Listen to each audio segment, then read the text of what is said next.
Cleaners, serving Orangeburg since 1924. And by Ethel Corporation, people who care about Orangeburg.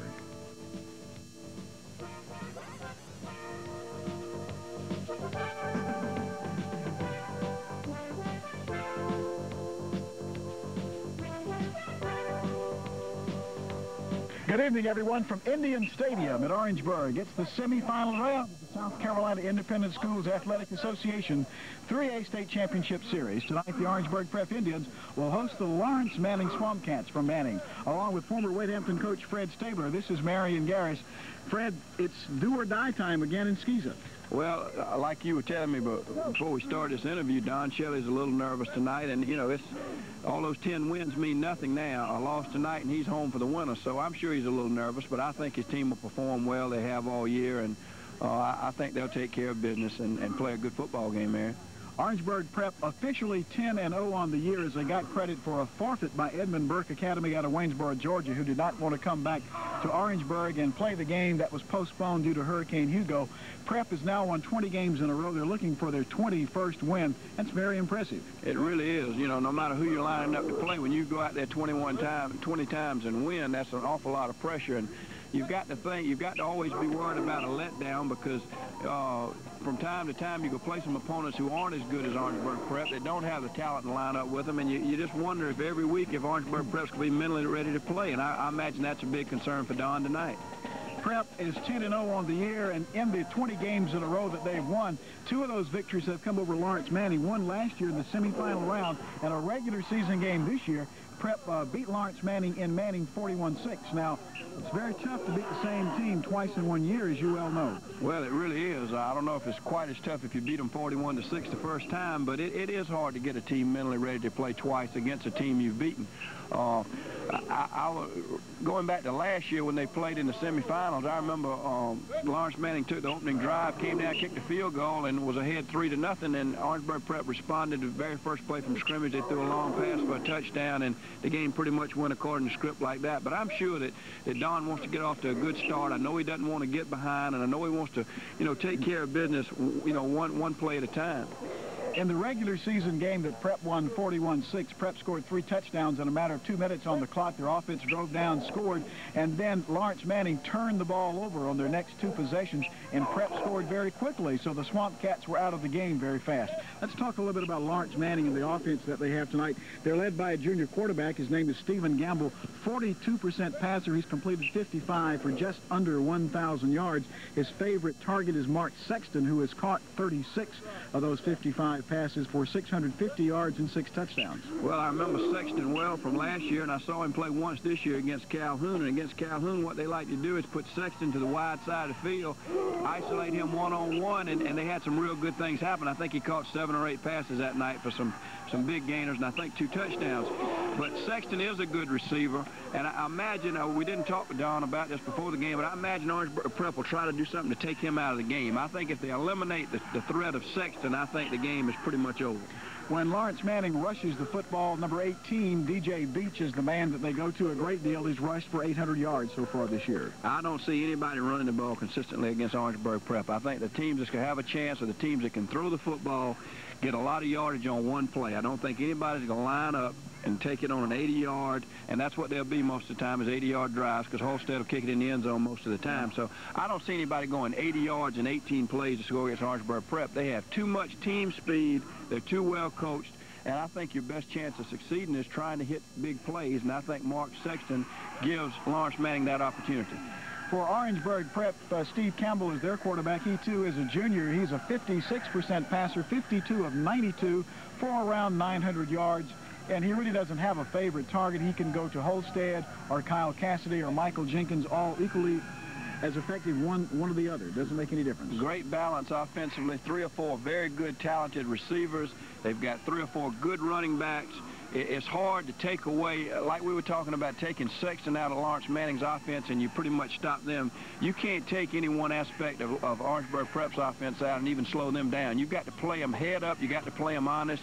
You got to hope they don't play well if you have a chance to win. When Prep rushes the football, Don Smoke is the leading rusher. He has about 520 yards, but you have Michael McGuire and Mark Wilmot in at about 480 yards apiece. No one guy stands out, but three guys who can move the football. A real good balance, and I think that's what any coach likes. When you're relying on one man all the time to do something, there's always a threat of injury. There's the threat of, some days, kids just don't have good games every week out. And if you've got 3 or 4 people that you can rely on, then in my mind, I always felt a lot more comfortable when I wasn't relying strictly on one man to carry the load. Don Smoke, by the way, will miss this football game. He is in hospital tonight suffering from kidney stones. They hope to have him back. If there is a next week, they hope to have him back for that football game.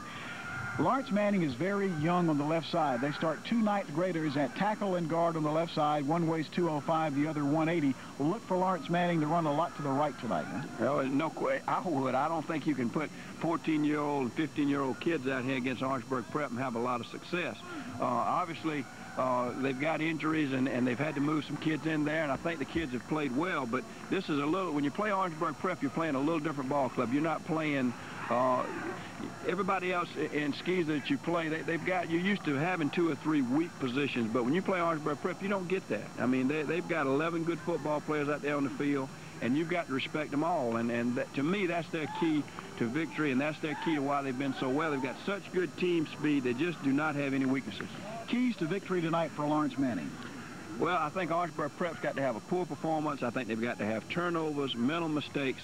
Sexton's got to have a big ball game, and they've got to score early. I think if Orangeburg Prep scores first, look out. And for Prep, keep doing what they've been doing all year. That's exactly right. Play a good, solid football game, and they should win by 4 touchdowns. Lawrence Manning, 8-2. Orangeburg Prep, 10-0. We'll be back with the kickoff for the semifinal game right after this. Dave Lennox created the furnace in the 1880s. Chuck Collier created Orangeburg Heating and Cooling in the 1970s. And ever since been dedicated to providing total comfort for homes, businesses, and offices. At Orangeburg Heating and Cooling, total comfort means that you eat, sleep, relax, and work in a stable, comfort summer and winter. Lennox and Orangeburg Heating and Cooling wants to provide total comfort for you. Call us today.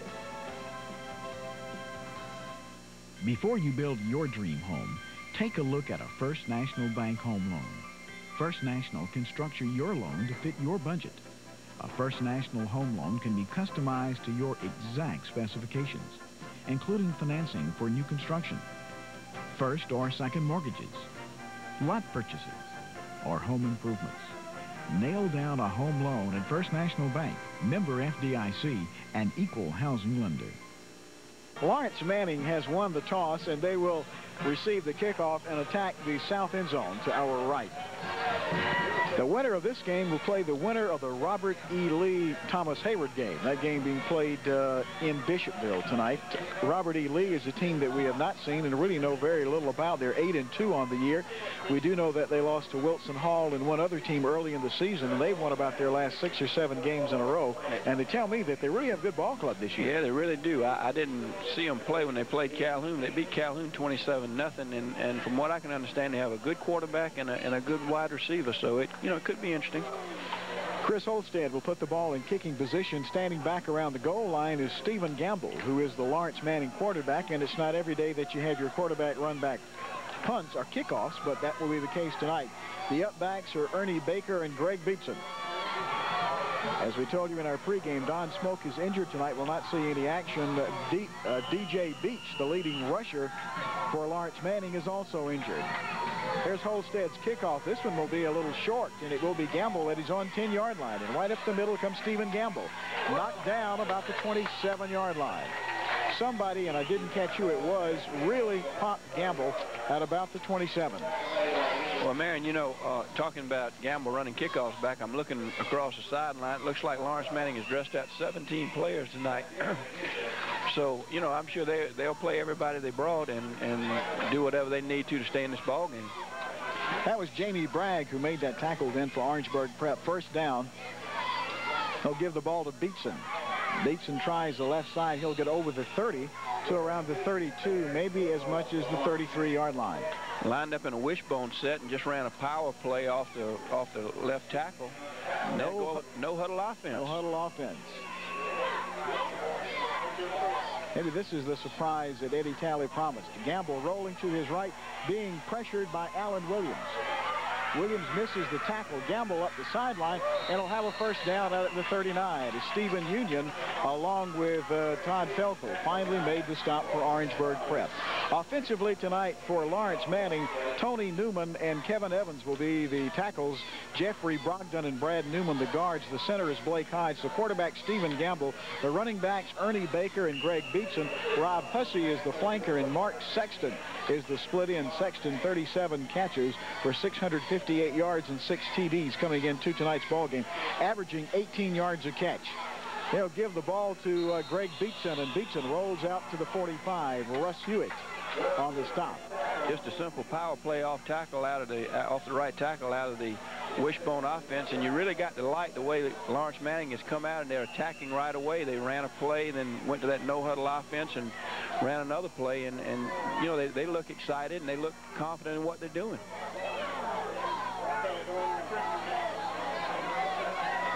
Second and 4 from the 45. To the outside goes Ernie Baker. Walker Pendarvis missed a tackle in the backfield, and Baker dives toward a first down out at midfield. Pretty good foot speed. I really thought he would get thrown for about a 4-yard loss, but he turned the corner and made a real good run. Back in September, in the third game of the season, when Orangeburg Prep was ranked #1 and Lawrence Manning #2, or vice versa, when they played, Prep scored 3 touchdowns in the span of about 2 minutes on the scoreboard as Prep drove in and scored, and then scored 2 more very quickly as Lawrence Manning coughed the ball up, and Lawrence Manning really in shock and had to play from a 3-touchdown deficit and just could never catch up.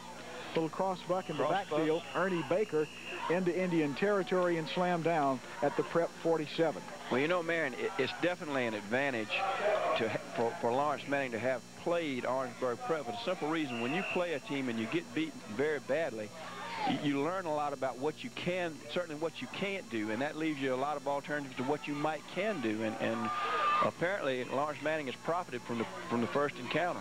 The wishbone offense again. Here is DJ Beach on a sweep to the right side. Beach running over people. Has a first down at the Indian 34-yard line. Russ Hewitt finally brought him down, and Fred, this is something we actually were not expecting. I certainly wasn't, and what a good cut by Beach. He was running. He was running under control. He wasn't running wide open. And boy, when he cut back, he made a couple of nifty moves and picked up some good blocking. And unfortunately, there was a penalty on the play that looks like it could, you know, that slow this drive down. But what a real good effort by Beach and the whole Lawrence Manning team. They certainly don't look intimidated. It's a walk-off against Lawrence Manning, and it's going to be a major, major walk-off. A 15-yard penalty for holding. We'll take the ball back to the Swamp Cat 43. Beach had rushed for 750 yards on 105 carries and scored 9 touchdowns coming into tonight's ball game.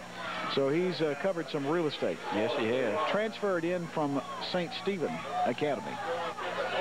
It's time to wide out to each side. Gamble wants to throw, lobs it down for Beatson. Beatson had his man beat. That was Walker Pendarvis, and simply lost the football. The ball was actually thrown behind Beatson down at the Indian 43, but it was a ball that should have been caught. No question, a ball that could have been caught, and the right type of play to run against Orangeburg Prep, because you got to feel like with 2 freshmen starting for Lawrence Manning, they're not going to have a lot of time to throw, and if you throw those short timing patterns, it gives you a chance to really compete. And like I say, I've really been impressed with Lawrence Manning in this opening drive. Big third down right here. 3rd and 17 for Lawrence Manning. They had a very good drive going until that holding call came up. There is Alan Williams. He has Gamble. Gamble will be charged for illegal grounding of the football. Good call there and a good play by Alan Williams. No question, the official was right on it, and Alan Williams wasn't going to lose containment this time on Gamble. He made a very good play, and Gamble made a bad situation even worse. But again, the penalty was a key play in that drive. I think that stopped the drive more than Orangeburg Prep stopping the drive. More than the Indians did, no question about that. By the way, let's give you the officials for tonight's game while we have a slight break in the action here. The referee is Jim Hilliard. The umpire is Bobby Montrose. The lineman is Jim Moore. The line judge, Bud Henson. The back judge is Wendy Curry. And the electric clock operator is Jimmy Gibbs. And as Fred told me earlier, it's an excellent bunch of officials. It really is. It's a veteran crew. Jimmy Hilliard's worked many, many state championship games, and he is truly a coach's delight. You know that Jimmy Hilliard's going to call what he sees, and he's going to keep the game under control and moving along very smoothly. The penalty will move the ball back to the 24-yard line, where it becomes 4th and an all-day lunch here. But Marion, I think Lawrence Manning really got some confidence out of that drive because they've showed they can move the football, and contrary to what I thought, they can rush the football. Beach to punt, high kick. Fair catch is called by Chris Holstead, and the Indians will be in business at their own 47-yard line. Same old story here, though, Fred. The Indians only have to drive 53 yards for a score. Well, they do. But again, you know, I'm impressed with what I've seen from Lawrence Manning. They've come out and they've been aggressive, and again, they don't look intimidated. I think here will be a key series is to what Orangeburg Prep does in this possession. Steve Campbell will be the quarterback. Mark Wilmoth and Michael McGuire at running backs. Will have Holstead, Cassidy, and Jenkins at the receiver slots. That is Jenkins you see going in motion. Here is Mark Wilmoth right to midfield, where he is rubbed out of the play by Tony Newman, the nose guard. Newman, 5'5", 205, a freshman, has played a lot of football for a 9th grader for Lawrence Manning. Well, they'll grow up quick playing against Orangeburg Prep as 9th graders, and Lawrence Manning usually has their share of good athletes and of good-sized athletes, and this year is no exception. And they're a well-coached team and well-disciplined, and they really look like they came to play, and they're not intimidated. 2nd and 7. Little delay to Michael McGuire, and nothing going. He'll lose 3 yards back to the 47. And as they unstack, that is Jeffrey Brogdon, another 9th grader at tackle, who made the stop. So we've seen 2 good plays by 2 freshmen. We have, and I'm sure Don Shelley is standing there wondering if his team is just a little flat, and if, you know, when they're going to pick it up and get the intensity. Okay, Chris, stand by. 3rd down and 9 for the Indians at their 48. See if Campbell will elect to throw the football on 3rd and long. Lots of pressure, and Campbell will be dealt back at the 41-yard line. Blowing in was Kevin Evans, the left side defensive tackle, and Fred, Lawrence Manning has done their homework tonight. No question, Marion, and Orangeburg Prep right now is getting beaten on the line of scrimmage, and again, that's a surprise to me when you look at the fact that Orangeburg Prep has a veteran offensive line, and Lawrence Manning is playing so many young people on their defensive front. Chad Ferris back to punt for the first time for the Indians tonight. Greg Beatson and DJ Beach will be back deep for Lawrence Manning. Negative yardage for the Indians. Who would have thought that? End-over-end kick will hit at the 28. Beach will pick it up at the 20. Beach will return it to the 26. Michael Jenkins downfield along with Warren Scoville. Stephen Union also down on the play. So Lawrence Manning in business once again at the Swamp Cat 26. 7 minutes to go in the first period. Lawrence Manning nothing. Orangeburg Prep nothing. Kirkland Cleaners, Orangeburg's most complete, offers it all. Dress shirts expertly laundered using all the latest and modern equipment to care for your clothes. Fur cleaning, cold storage, suede and leather cleaning, alterations and repairs, rug and drapery cleaning, even pillow cleaning, something you probably have never done. A convenient drive-through window so you never leave your car. Next time, try Marvin Gingrich and the folks at Kirkland's Quality Cleaning. Nothing gives us more pleasure than a satisfied customer at Kirkland's. Ethel has a long history of growing with Orangeburg. It all began back in 1937 when the late Dr. T.E. Wanamaker founded Wanamaker Chemical, purchased by Ethel Corporation in 1953. During the past 50-plus years, the Ethel plant has grown substantially and today provides jobs for more than 500 local residents. Ethel is an integral part of our community because they have a long tradition of community involvement. Ethel, people who care about Orangeburg. Marion, I think Coach Talley is probably well pleased with his team's performance thus far. they've really come out and they've outplayed Orangeburg Prep the first 4 or 5 minutes. Gamble to throw. Williams giving chase. He'll dump the ball off to Beach. Beach breaks one tackle at the 25 and slides out of bounds around the 30. That was Mikey Johnson, one of the linebackers for the Indians, applying the pressure, who missed the tackle, but he eventually is the one who forced Beach out of bounds. Well, Beach is a good-looking athlete. He's got a low center of gravity, and he's a right stocky kid, and he seems to have good foot speed and good moves and good hands. He just kind of one-handed that ball. 5'9", 180 for D.J. Beach, and he is a senior. 6 seniors on this Lawrence Manning Ball Club, 5 underclassmen. Rob Hussey now in the ball game as a wide receiver. He will split wide to the left side. There's a pitch back to Baker. Baker rolls out to the 34-yard line. Ernie Baker. Mike Lambrecht, one of the linebackers for the Indians, made the stop. We'll bring up 3rd and only 1.5 yards or so.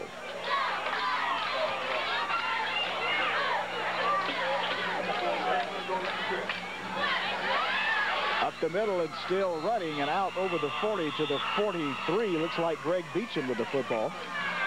That's exactly who that was. Beecham, another guy, 5'8", 170, 175. They're not very big, but they're muscular, short, stocky guys. Wasn't it Beecham that was hurt or sick or something last year? Didn't make it wasn't here for the playoff game. I remember they had 1 or 2 backs that were out. Well, there've been several Beechams from over there. Brian, really Greg, and a bunch of them. And I can't really remember, but one guy did miss the game due to an injury last year. First down for Lawrence Manning at their own 42. Rob Hussey jumped off sides, and that will cost the Swamp Cats 5 yards. Yeah, it really will. And, boy, those are the kind of penalties that drive coaches crazy, because Rob's out there. He's not involved in the play and should be in no hurry to go anywhere. But those things happen. That's right. So those receivers, I guess they want to get a start on the defense and get downfield in a hurry, but sometimes they there's some penalties. This crowd's a little quiet. I don't know if they can really believe that 6 minutes has gone by or 7 minutes has gone by and Orangeburg Prep's not on the scoreboard, but a little light look of concern. Gamble to throw. This time he is looking for Rob Hussey. And the ball is underthrown again down at the Indian 48-yard line. Chad Ferris and Walker Pendarvis on the coverage that time for Prep. And my guess is you're going to see that same pattern thrown to Sexton, because the receivers just don't look like they look kind of confused out here. That's right. But I know Sexton is waiting to try that on his side. That ball was not as catchable as the one to Greg Beecham back on the first possession, but the receiver wasn't covered that well.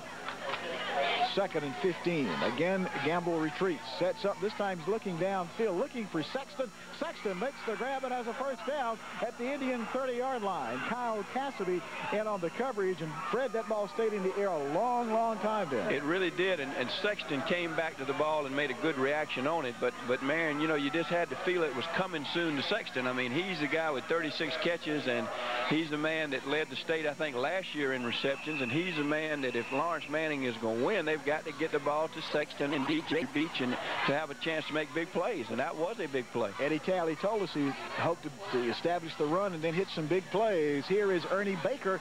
Baker around the left side has 4, maybe 5 yards. Running to the left, a place we thought they would not run, with 2 freshmen on that side. No doubt about it. Eddie Talley is doing things just like he could write the script. Take out the 15-yard penalty they had in the last drive, and I think Eddie would be very pleased with everything his team has done. They're playing hard, and like you say, they're running to the side. It's got 2 freshmen. Orangeburg Prep wants a timeout. 4:21 to go in the first period. Prep nothing, Lawrence Manning nothing. Before you buy a new car or truck, test drive an auto loan from First National Bank. First National offers rates as low as 10.5% for 36 months. Flexible terms and low monthly payments are standard with an auto loan from First National. With First National, 10.5% finances any model from any dealer. Come in soon or ask your dealer about financing through First National and drive away with 10.5% financing. First National Bank, member FDIC.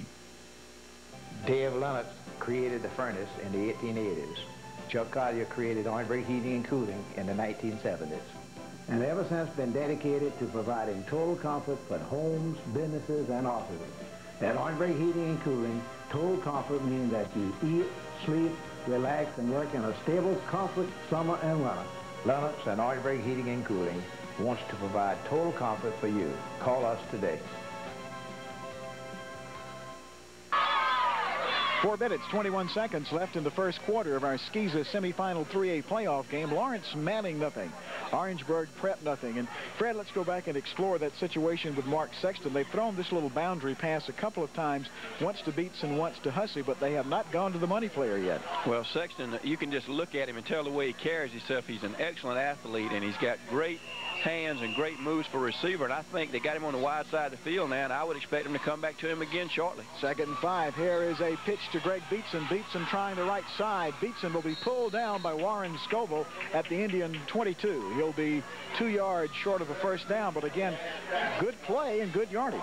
Well, and a couple of times I've seen a couple of running backs from Lawrence Manning slip, and I imagine that grass is getting a little dew on it, and it's a little slick. Well, the rain that we had Wednesday night, too, inhibited the cutting of the grass until very late yesterday afternoon in the field. Took them all in to mark the field off because they got such a late start. Well, you can tell they're going to run this ball because Sexton's on the short side of the field, so you look for a power play, and here it comes. DJ Beach trying to get to the outside. Walker Pendarvis hangs on, breaks one tackle. Alan Williams misses him, and now Kyle Cassidy will wrap him up back at the 29-yard line. And DJ would like to have that run back because if he cuts up field, he gets the first down. When you've got 3rd and 1, you're not trying to bounce it outside and think big, but he had his first down, and he tried to go for the big play, and it really, really hurts him. Well, I think if he had it over again, he would, when you're 180 pounds going up against a 135-pound defensive back, you put your head down and churn. Lower that head and get that 1 yard. 4th and 9 for the Swamp Cats. And are you thinking Sexton here? I'm putting the ball in the hands of the guy that can do the damage. Gamble drops back. Here comes the pressure up the middle. Gamble's going to be sacked back at the 35-yard line. That's Todd Felkel, first guy through. Russ Hewitt is the guy who put the close on that. Man, the whole key is that route. I was looking at Sexton, and they were clearing out down the middle and down the field and running Sexton all the way across the middle, and the play just took a long time to develop. Harry, I don't think if you're going to be successful throwing the football, you've got to throw quick developing patterns like the little sideline pass, because I don't believe that Prep will give you enough time for the long developing passes. The 3rd and 1 play was a real momentum breaker, wasn't it? Yes, it was. 1st and 10 for the Indians at their own 35. 2:24 left in the opening period. Here's Michael McGuire. McGuire off the right side over the 40 to the 42-yard line. McGuire will pick up 7 on first down. You know, I don't know the exact yardage. You probably do, but that was they probably moved that ball 55 to 60 yards. Lawrence Manning had, because I think they started somewhere around the 25, didn't they? Somewhere 24 and moved it down. The deepest penetration was the Indian 21, yeah, right. So it's 26. 45 yards. Yeah, and that's right. That's you can't squander opportunities like that against Prep, I don't think. You really can't. 2nd and 3 for the Indians at their 42. Here is Wilmoth. Just a straight-ahead power play over the left side behind the blocking of Felkel and Newsham. It'll be a yard short of a first down at the Indian 44. I noticed against First Baptist, Orangeburg Prep seemed to run a little better to their left side, and I think it'll be interesting tonight to see if the same thing holds. Well, Felkel at 220 and a senior, and Newsham at 202, a junior, along with the center Michael Gingrich, who's a junior at 200 pounds, gives you some muscle over there. It really does. 3rd down, very important possession down for the Indians right here with 1:12 to go in the opening period. No score in our football game. There again is Wilmoth. Wilmoth will have a first down out at the Indian 48. Blocking over the right side, Mikey Johnson. And let's see, Jason Cody is in there at that right tackle position. Probably hadn't been many quarters this year that Orangeburg Prep has been held to 1 first down. And well, keep in mind, in the game played over at Lawrence Manning, at the 6-minute mark of the first period, it was Prep 21 and Lawrence Manning nothing. It's first down for the Indians. Their initial first down of the ball game takes 11 minutes as we have wound ourselves inside the 1-minute mark, as the Indians will come with a twin set this time to the left. And now we'll have a stoppage in play. That is 50 seconds, by the way, not 90. That's how the scoreboard looks. If we can, don't have a shot of it.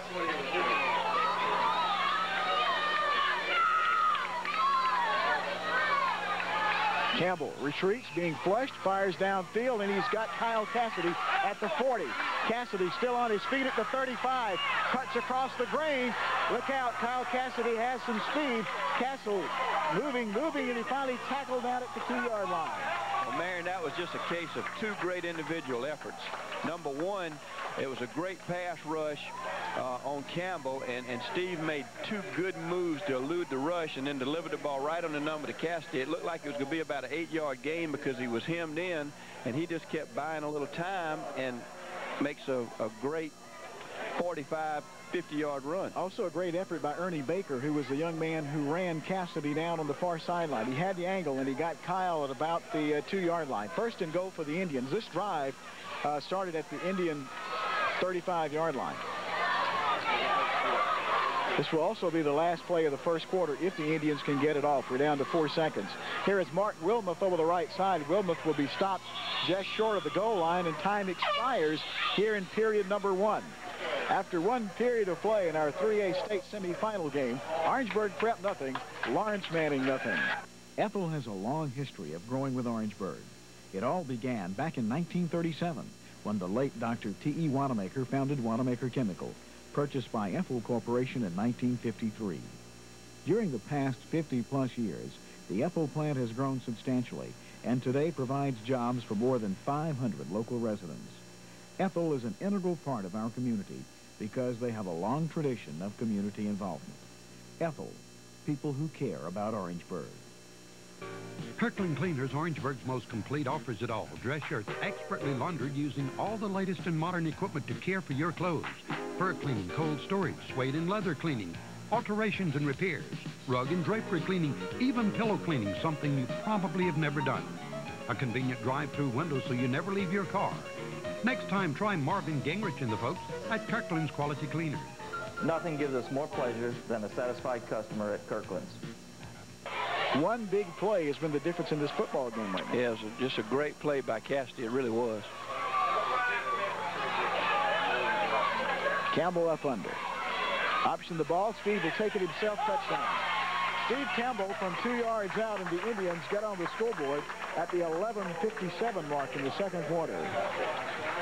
Man, Steve Campbell has got some very quick feet, and he made a very good decision then. I don't think Don particularly wanted him to be pitching the ball down there. In the first crack of daylight that Steve saw, he just made a very quick move and went in untouched. Here is Chris Olstad to try the PAT, as that drive covered 65 plays. The big drive was the pass play to Kyle Cassidy. Bad snap. Moving to his right, now moving back to his left, and being jumped is Chris Olstad. That time it is Kevin Evans. Kevin Evans who came in to break that up. So 6-0. 11:57 to go in the first period, second period. Make that. It's Prep 6 and Lawrence Manning nothing. Dave Lennox created the furnace in the 1880s. Chuck Collier created Orangeburg Heating and Cooling in the 1970s. And ever since been dedicated to providing total comfort for homes, businesses, and offices. At Orangeburg Heating and Cooling, total comfort means that you eat, sleep, relax, and work in a stable, comfort summer and winter. Lennox and Orangeburg Heating and Cooling wants to provide total comfort for you. Call us today. Before you build your dream home, take a look at a First National Bank home loan. First National can structure your loan to fit your budget. A First National home loan can be customized to your exact specifications, including financing for new construction, first or second mortgages, lot purchases, or home improvements. Nail down a home loan at First National Bank, member FDIC, and equal housing lender. 11:57 to go in the first half. Prep 6, Lawrence Manning nothing. Chris Holstead, line drive kick will be taken by DJ Beach back at the 5-yard line. Beach to the 20. Look at Beach fly. He's finally knocked down at the 27-yard line. You really got to like the way he runs, don't you? He really... He gets with the program. No question about that. Jeffrey Usham down on the tackle that time for the Indians. So Lawrence Manning is in business at their own 27. They trail 6-0. Try for the point after was no good as Jenkins could not hang on to the snap.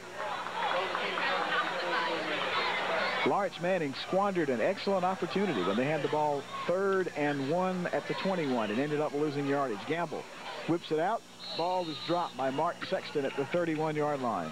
Won't see him drop very many. No, you really won't. I don't think it would have been but about a 3-yard gain, but 3 yards is 3 yards at this point on the field. That's true.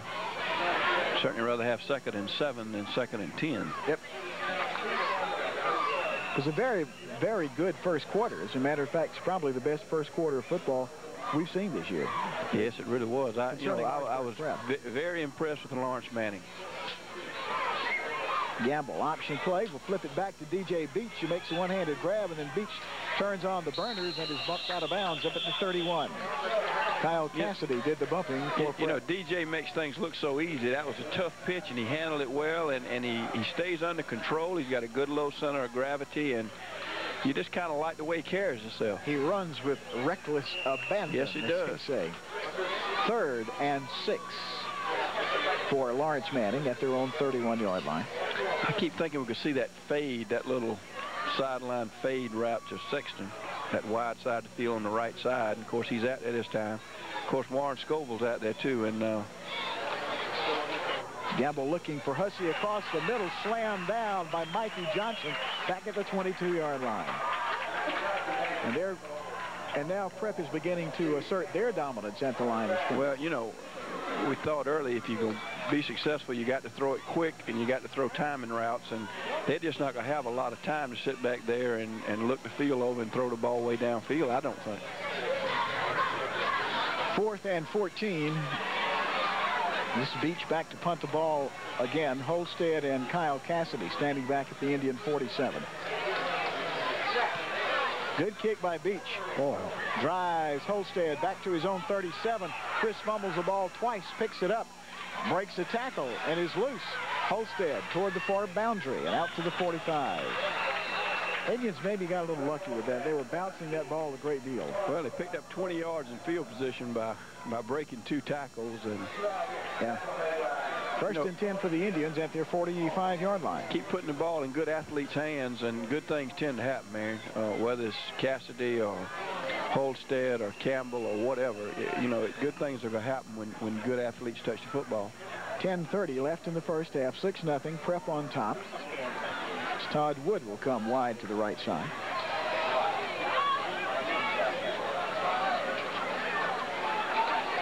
Campbell will give the ball to Michael McGuire, and McGuire will get across the 45 to the 47, maybe 48. That's one of those good 4-yard runs. That's one of those runs that looked like it was going to be a 1-yard run that Michael McGuire, by making just a good twist and a good turn and finishing the run off, picked up an additional 3 yards. 2nd and 7, let's call it. The winner of this game gets the winner of the Robert E. Lee Thomas Hayward game next Friday night. If Prep wins this game, the game will be here in Orangeburg. If Prep does not win, doesn't make any difference. Campbell drops the football, picks it up, still on his feet, and will get mowed down right about the line of scrimmage. Steve just dropped the ball then, coming out from under center. Jeffrey Brogdon, I'll make that Kevin Evans from his left defensive tackle slot, made the stop on Campbell. But almost could have been a costly turnover there. Well, you know, you can look at there and tell why Don Shelley was a little concerned about this game, because Lawrence Manning is playing a good football game, obviously much better than the first time they played, and they're playing a whole lot better football game than the game I saw them against Calhoun. They are really being aggressive, and they certainly aren't intimidated or awed by Orangeburg Prep. 3rd and 7. Campbell retreats in a hurry. Will be blindsided by Buddy Truitt back at the 43-yard line. You know, just to look at there, you're looking at Beach and Sexton and all of these kids. They look like, from Lawrence Manning, they look like they're having a ball. Truitt, 5'11", 170, a senior, and I don't think anybody touched him as he just blew in from his left defensive tackle position. You know, sometimes, man, you get in a game where you feel like you've got absolutely nothing to lose, and you come in, you're loose, and you're saying we're going to give it our best shot, and, you know, they've beaten us by 5 or 6 touchdowns, and it's amazing what can happen. Ferris to punt the ball away. Pretty good punt by Chad. But we taken now ball. I think the guys from Lawrence Manning just got a little crossed up back there, and the ball will roll dead back at the 13-yard line. And they did. Beach and Beecham got crossed up. That was, you take it, I got it. That's right, and it cost them 20 yards in field position, and it's hard enough to get yards anyhow. So just little things that aren't going right. You know, like we said, to be in the game, to have a chance to win, everything's got to go right. They've had one major penalty, one poor decision, and then now one mishandling, miscommunication. Yeah, miscommunication. I'd say Alphonse and Gaston routine in baseball. That's right. I think. 1st and 10. Here's DJ Beach. Hey, look out, Lord. Beach is rambling. 40, midfield. Giving chase is Stephen Union. Union will not make the tackle, and Beach will go 87 yards for a touchdown. Like I was saying, Marion, you got to like this kid. He comes to play, and you know, we not meaning to, we might have got on him a little hard when he made the poor decision on the previous drive they had, but he didn't make a poor decision then. I guarantee you he didn't make a poor decision then. Boy, I tell you. It's funny. The Prep defense, and they've only given up 35 or 36 points all year long, but they've been burned for big runs, 80 yards. This is at least the 3rd run that I've seen this year. Well, you know, we said on the pregame, if if they go get scored on, this will probably be on a big play, and that's exactly what it was. This is Buddy Truitt, who will attempt the point after. Kick is up, and it is good. And how many times this year? This is the first time that I can think about that Orangeburg Prep has trailed. 7:49 to go in the first half. Lawrence Manning 7, Orangeburg Prep 6. Kirkland Cleaners, Orangeburg's most complete, offers it all. Dress shirts expertly laundered using all the latest in modern equipment to care for your clothes. Fur cleaning, cold storage, suede and leather cleaning, alterations and repairs, rug and drapery cleaning, even pillow cleaning, something you probably have never done. A convenient drive-through window so you never leave your car. Next time, try Marvin Gingrich and the folks at Kirkland's Quality Cleaners. Nothing gives us more pleasure than a satisfied customer at Kirkland's. Ethel has a long history of growing with Orangeburg. It all began back in 1937 when the late Dr. T.E. Wanamaker founded Wanamaker Chemical, purchased by Ethel Corporation in 1953. During the past 50-plus years, the Ethel plant has grown substantially and today provides jobs for more than 500 local residents. Ethel is an integral part of our community because they have a long tradition of community involvement. Ethel, people who care about Orangeburg. Lawrence Manning 7, Orangeburg Prep 6, 87-yard drive in one play as DJ Beach motored in there. Boy, DJ showed us some good speed, too, because I really thought that 2 Prep defenders had a shot at him, and DJ just kind of kicked it up a notch and really made a super run. So if we were a little critical on DJ's bad choice of cutting on the previous drive, let us say that he has certainly redeemed himself with a really great run. Truitt to kick off. It'll be a short kick taken by Holstead at his 20. Chris again drops the football. Holstead still on his feet. Holstead at the 40. Midfield. 30. Holstead pulled out of bounds about the 19-yard line. And who got him? Greg Beeson, right at the 20-yard line. So we've seen some big plays, bang, bang. Well, we really have, and if there's one thing that I'm sure Eddie Talley didn't want to see is, a momentum change back so quick. 1st and 10 for the Indians at the Lawrence Manning 21. Campbell to throw. Looks for Holstead on a slanting pattern to the outside. Holstead has the football and has a first down inside the 10-yard line. It's Mark Sexton made the stop over on the boundary. And Marion, Lawrence Manning's in that matchup. They're in that matchup 6 front, and they're man. They're getting man coverage. If you notice, no one was over 3 yards, 4 yards deep in the secondary that time, and Orangeburg Prep had exactly the right play call and really took advantage of the matchup. Last year when Lawrence Manning came in with the matchup, Campbell to Holstead for 65 yards on the first offensive play. Right. Well, I don't know. It's a great call for that defense. It's tough yardage in this. It's very tough to run against that matchup and that 6 front. Like Martin Wilmoth carrying the football. In my mind, I think if they're going to attack it, they need to attack it one-on-one, isolating on the receivers, or having their quarterback Campbell run the football because nobody is matched up with him. 2nd and goal for the Indians at the 6-yard line of Lawrence Manning. 7 minutes to go here in the first half. 7-6, the Indians are down. a rollout should probably be pretty good on this play. Crossing pattern to Holstead, overthrown as Greg Beecham in on the coverage. You know, you mentioned just before Lawrence Manning scored that they were out having a good time. They were nice and loose. All the pressure is on Prep in this ball game. No question. And like I say, I've been there. You know, in '85, we beat Williamsburg bad early in the year. Then we played them again in the state championship. And believe me, I know how Don feels. You know, everybody say, well, y'all beat them 4 or 5 touchdowns last time. What's it going to be, 4 or 5 again tonight? And, you know, you got to think that the team that got beat has a good idea of what to do differently this go-around. Yeah, I was going to say that. I think the team that got beat learned more. No question. No question. Campbell again. Just a little pattern looking for Kyle Cassidy. Over through Cassidy at the back of the end zone. That's going to bring up 4th down, and it will bring up a field goal attempt by Holstead. But, you know, let me say this. I don't see anything wrong with what Lawrence Manning is doing, and that is, I think for them to beat Orangeburg Prep, I think they've got to gamble some. I don't see anything wrong with playing this matchup some, but I think they got to give them a mix. I don't think you can stay in any one thing and tell them you go play that matchup 6 front and stay with it all night long. You've got to give them some mixes. You can't let them set in on anything. Here's Holstead. Will be a 25-yard effort as Jenkins will put it down. The snap, the kick is blocked. That's a live ball. It's a live football, and somebody had better make a move for it. It cannot, if Prep recovers, it will still be Lawrence Manning's football. Now, that's been the problem with the field goal effort this year by Prep. That's the one thing they have not done well, is block on field goal attempts. And, you know, it looks like everybody from Orangeburg Prep relaxed when that ball was blocked, and if Lawrence Manning would have picked that ball up, we could have really had a momentum Could have really had some fireworks. You're right. 6:39 left in the first half, still 7-6.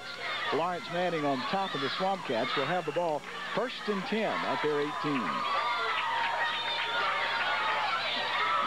Well, you can't say enough good things right now about Eddie Talley and his staff and how well they prepared these kids. Here's Beach will get 2 yards out at the 20.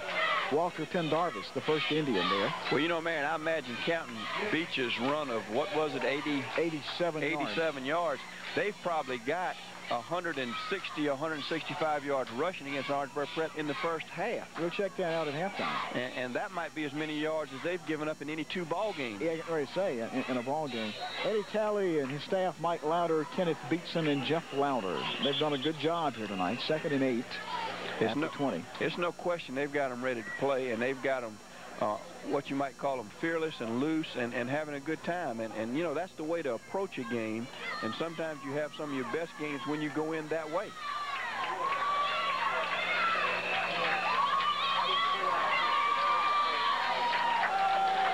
Gamble retreats. Little jump pass, and it was dropped by Greg Beecham. Little screen that probably would have gotten 5-6 yards, and Beecham just drops the football. And, you know, looking again, Lawrence Manning, they've got 3 good weapons. They've got Beach, they've got Beetson, they've got Sexton. You know, they've got 3 good players that can get you points in a hurry. I have been fairly impressed by most of their backs tonight. This, you know, Beetson as well as Beach back there. No question. Looking for Rob Hussey. Now looking for Sexton. Ball will be broken up right at midfield. That is Chad Ferris, the safety. He rolled over to make that play. They were looking for Sexton, and they wanted it all then. That was no first down throw, or no possession throw. They were going for the whole bundle. But, you know, man, just watching Sexton, the way he carries himself, you can just tell he's just a good athlete who's always under control. And, you know, when you're around it long enough, you can look at a kid and tell how he handles himself even during pregame warm-ups. And it doesn't take a genius to see that Sexton's got a lot of ability. Not very big, 5'9", 145, but he's got a lot of talent. Beach, the ball will hit at the Indian 47 and kick forward. Sorry, hit at the Lawrence Manning 47, and we'll be down at the Indian 38. And man, Prep is back in business again. One other thing that's probably played in Lawrence Manning's favor, when they played early in the year, it was a warm, hot night, and they've got 17 kids tonight. It's a good, cool evening, and it's good football weather. And they may not have 17 kids because they've got some people banged up, too. That's right. Game was at Lawrence Manning, and the mosquitoes were still a factor in that ball game. I want you to know that. 1st and 10 for the Indians at their own 38. Michael McGuire, 40. 42, and that's it. End of the line. Stephen Atkins, first guy there for Lawrence Manning, really is the one who broke the continuity of that play. Made the first stick on McGuire. And Michael will get 4. It'll bring up 2nd and 6. Well, I think the next 4.5 minutes can be real crucial for Lawrence Manning. You know, I feel like if they can go in at halftime, they've got to feel like they've got a chance to win the football game if they can go in ahead. 4:45 left in the opening period. Option play. Here's McGuire trying to get to the outside across 45 to the 46, maybe 47-yard line. He'll get about 5 on the play. We'll bring up 3rd and 1 to 2 yards. I think if they just stay close, if they would only go in a touchdown down at the half, they'd feel like they played very good football. But to go in a point up would certainly be a big momentum builder for the second half. Well, and the key, Marion, is I would think Lawrence Manning has probably run close to twice as many offensive plays as Orangeburg Prep has tonight. And you know, it's a lot more stress on you playing defense than it is offense. And they're running the football well, and they're moving the clock. Steve Campbell. Boy, it's going to be very close to a first down at the 49. It really is, and Steve did a great job to get 1.5 yards on that play because they had it defense well and had the whole play diagnosed extremely well. We think that Campbell is at his best when he rolls out and has the option to run or throw. That's going to be very close. The change will come in from the far sideline. Well, in my mind, Steve Campbell's biggest asset is his quick feet. It reminds me a whole lot of Bill Spires when we had Bill back in 82 and 83. Bill had such quick feet that, you know, while everybody else is thinking, Bill's made 3 moves and 3 cuts. First down for the Indians at their own 49. 3:53 left in the first half. Indians trying to score a touchdown, take a little time off the clock right here. Well, Lawrence Manning, as you can see, is certainly not in that matchup now. They're in a conventional, as I call it, a conventional 5-2 man, and I think, you know, at this stage of the game, that's certainly the way what they want to be in. They don't want to give up one big play. Out pattern to Kyle Cassidy. He catches the ball, and now they're going to call it incomplete. Well, one official was calling it good, but the other official that had the better view said it was incomplete. But boy, could that have been could have been hurting a big play. The Indians are not sharp. Well, man, Lawrence Manning's got something to do with that, I'm certain. No question about that. And like I say, you know, Don had to feel like at some point in the season it could be a time that we could come out flat, and we are flat. This is not the right time. Not the right time.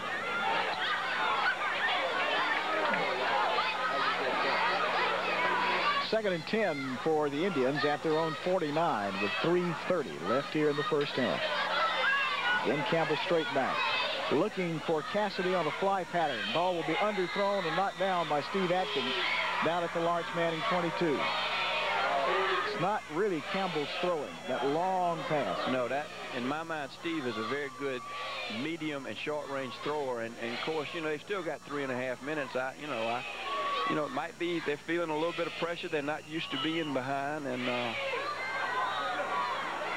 they're behind because of the missed PAT.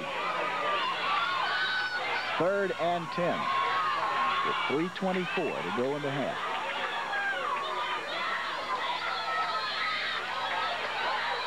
Boy, there is Buddy Truitt applying the pressure. The ball is loose, and it looks like does Lawrence Manning have it? Yes, they do, at the Indian 47-yard line.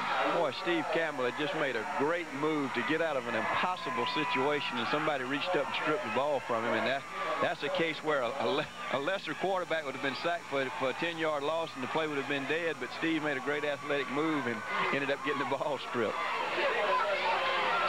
Well, it's 3 minutes, 10 seconds to go in the first half, and Lawrence Manning has an excellent opportunity now to add. You've got to feel like are they going deep down the sideline to Sexton? It's a turnover, Coach. What would you do? I would. Instead, they'll give the ball to DJ Beach, and there's a flag coming out of the backfield. Let's see what that's all about. Listen, I don't think it's ever a bad move to go.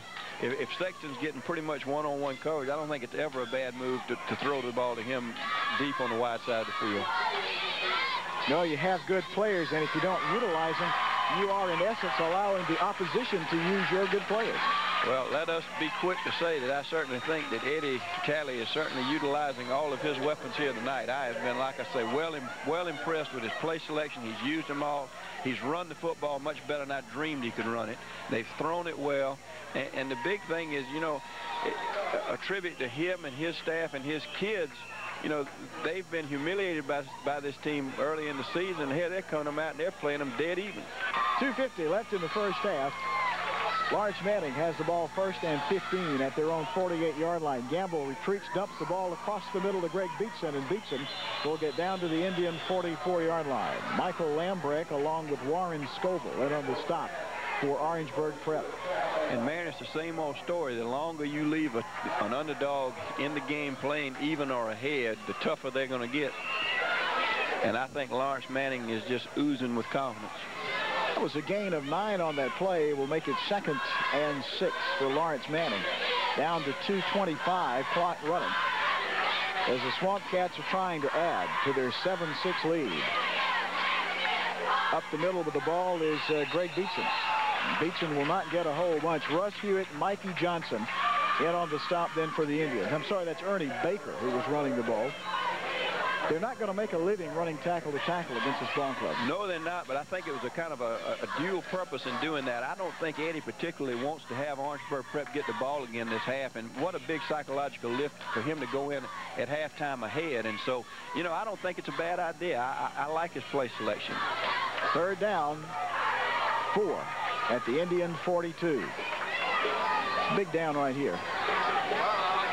That's a flag as they had some motion. DJ Beach runs the ball inside the 40 and would have enough yardage for a first down if it were not for the flag. No question. Right tackle got a little in a hurry to get out there and pull and lead the play. But again, you know, they're running the football.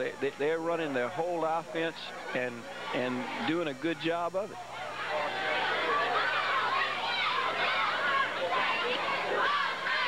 There is the call by referee Jim Hilliard. I mean, did you think they could rush the ball for 175 yards against Orangeburg Prep in one half? No. No.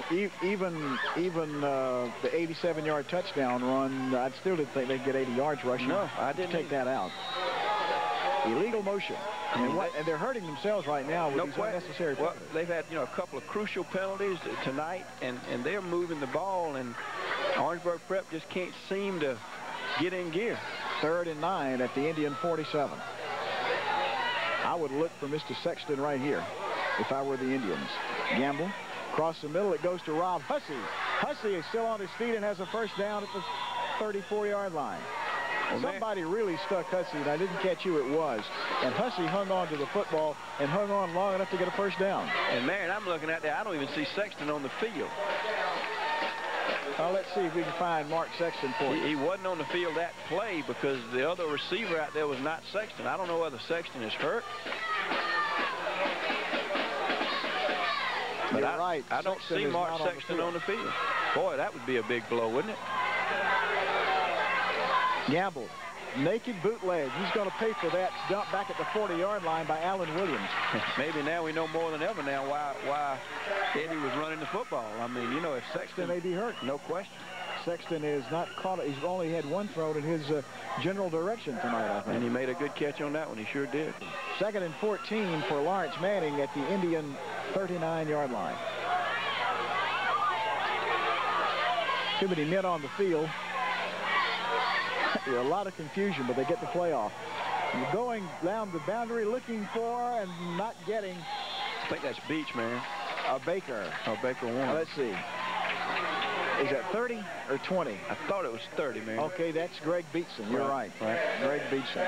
But, you know, again, whether Sexton is hurt or whether he's, well, obviously he must be hurt or he'd be in there, right? Yeah, trying to find him over on the sideline over there. If we can get a camera shot of the LMA sideline, see if we can find number 9 over there. We'll look for that in just a minute. 40 seconds left in the first half. 3rd and 14, and I would bet that Lawrence Manning will be winging it again right here. Gamble retreats. Being pressured. Gamble running. Oh, runs into Stephen Union at the 35 and falls forward to the 34-yard line. think Lawrence Manning is out of timeouts. Well, Eddie's in a good situation. 20 seconds left. He can run another play, and he doesn't have to give the football up, and maybe take one shot deep. I believe what I'd do is take a shot deep. There's Mark Sexton sitting on the bench over about the 45-yard line, I think. I see someone sitting there. We'll see if we can get a camera on that. We're down to 7, 6, 5. I don't think Lawrence Manning will get a playoff. Well, there's flags, even though they got the playoff. Across the middle it goes, and it's intercepted by Mikey Johnson. Flags everywhere. I think this will be an offensive penalty, so the half can end with an offensive flag. And it will. Sexton must have gotten dazed or must have sustained some kind of... We'll get an official call from Jimmy Hilliard here in just a minute.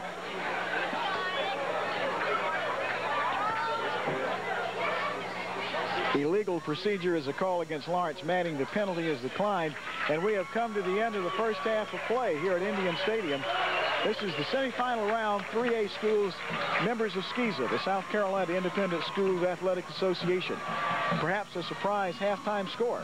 Orangeburg Prep trailing Lawrence Manning, Swamp Cat 7, Orangeburg Prep Indian 6, and we'll be back with a special halftime guest right after this. Dave Lennox created the furnace in the 1880s. Chuck Collier created Orangeburg Heating and Cooling in the 1970s. And ever since been dedicated to providing total comfort for homes, businesses, and offices. At Orangeburg Heating and Cooling, total comfort means that you eat, sleep, relax, and work in a stable comfort summer and winter. Lennox and Orangeburg Heating and Cooling wants to provide total comfort for you. Call us today. Before you build your dream home, take a look at a First National Bank home loan. First National can structure your loan to fit your budget. A First National home loan can be customized to your exact specifications, including financing for new construction, first or second mortgages, lot purchases, or home improvements. Nail down a home loan at First National Bank, member FDIC, and equal housing lender.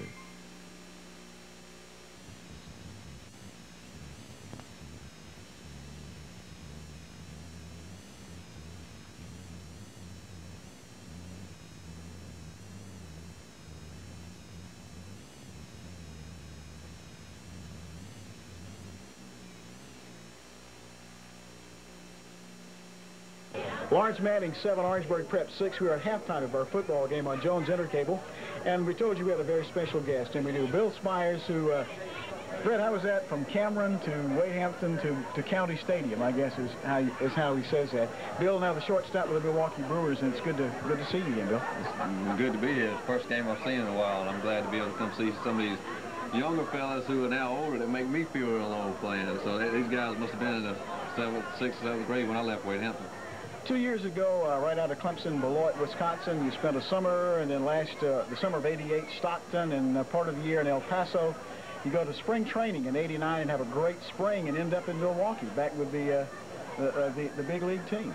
Right, it was quite a thrill for me, I should say. I went to spring training, going to big league camp. I was invited to big league camp, and I really thought I was going to Denver to the AAA team, and I had a great spring training. I hit the ball well, and I proved to myself and to the coaches there that I could play at the big league level, and they took me. We did not get to see you play any baseball down here because you didn't play from New York or Los Angeles. However, this summer, spring and summer, ESPN is going into a 175-game Major League schedule, and we'll get to see Milwaukee and some of those other teams that don't make it on national TV very much. Right. I think this coming year they could be carrying that many games, as you said, and you should see some Milwaukee games, I hope. This year we were scheduled to be game of the week sometimes, but we always ended up being the backup game.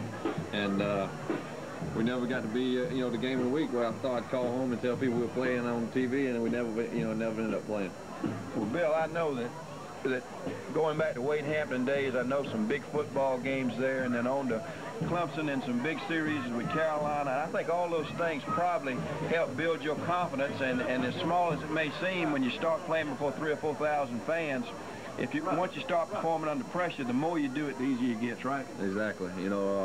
even starting here, like you said, having big rivals. I know Wade Hampton played Willington. That was a big rival, and that kind of thing. You know, you build on those, and then you go to college and play, and it's Clemson, Carolina type thing, and you just learn from all those. And when you get to the big league level, it's a new game for me, and it's a tougher game, of course, but it's also fun, and I enjoy it, and that's why I do it.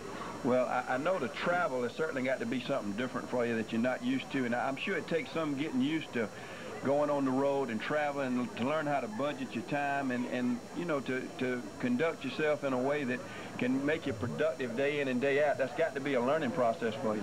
Exactly. You know, you kind of learn that in minor league ball. Of course, the travel is not near as good as it is in the big leagues, but once you get to the big league level, you fly everywhere, of course, and you never fly the day of a game, so you fly that night. And you can get in, and you always get a good night's sleep before a game. You know, you only hurt yourself if you go out or if you don't get any sleep. So you learn what your body can handle and what it can't. And you know, it's just like I said, it's only hurting yourself. So you learn how to handle yourself. Well, I know a lot of people down here were like me and followed you, and you had a good year this year. You hit about 255 and played in like 120 games on the major league level, and kind of in my mind, I was like you. I was thinking we'll go to Denver and maybe at the end of the year get called up. And so really, I guess you feel like maybe you're a year ahead of schedule. Exactly, yeah, I do. And you know, this year when I was first up there, I was used as a utility guy. I was playing all the different positions, third, short, second, and first some, and I wasn't getting to play but maybe 2 or 3 times a week, and that I was really putting a lot of pressure on myself by, you know, I felt like when I got my chance, I had to do good, and you just can't play like that. You got to go out and have fun and let your ability take over. And I went down to AAA to Denver for about 2.5 weeks. I played every day, got my confidence back, and when I came back up, I was the everyday shortstop, and that just did a world of good, is going down and playing every day and learning to relax, because that's the only way to play is, you know, to be relaxed and have fun. Well, I'm sure that Tom Trebelhorn and all your managers along the way have learned what I did, and that is that you know, when you got an attitude like you do, and you go out and you give 100%, and you're a very coachable type individual, and those intangibles, when you get to the major league level, I'm sure everybody's got the ability, and I think the ability to get along with people and to be coached and to be able to follow instruction has got to be a big asset to you and your success. Right. It's very important to you, number one, and you know, at that level, everybody is such a great athlete and have great baseball talents and abilities, and the better you handle yourself and conduct yourself, I guess, is nothing but a plus for you. Well, I know Marion agrees with me that we certainly wish you the best, and, you know, it's a pleasure for me to be with you. You give me a lot of thrills when you played for us at Wade Hampton, a lot of big wins and a lot of big wins in the 4th quarter, and, you know, I hope that some of those lessons you've learned along the way, you've put to good use, and it's been an asset and a benefit to you. It has. It was a thrill playing for you too, Coach. Bill, what's the biggest adjustment that you had to make? The biggest adjustment, probably the first year in pro ball would be the wooden bats, you know, in the minor leagues. But then when I got to the big leagues, the biggest adjustment in the big leagues, I guess, is seeing a great pitcher every day. Whereas in the minor league, you see a good pitcher every day. In the big league, you see a great pitcher every day. Is there anything different from what you thought it would be, or from any preconceived notions that you might have had of what it would be playing Major League Baseball? Anything different when you got there? Anything easier than you thought it might be? Well, it's not much different than I thought it would be. You know, it's the only place to play, and I know that.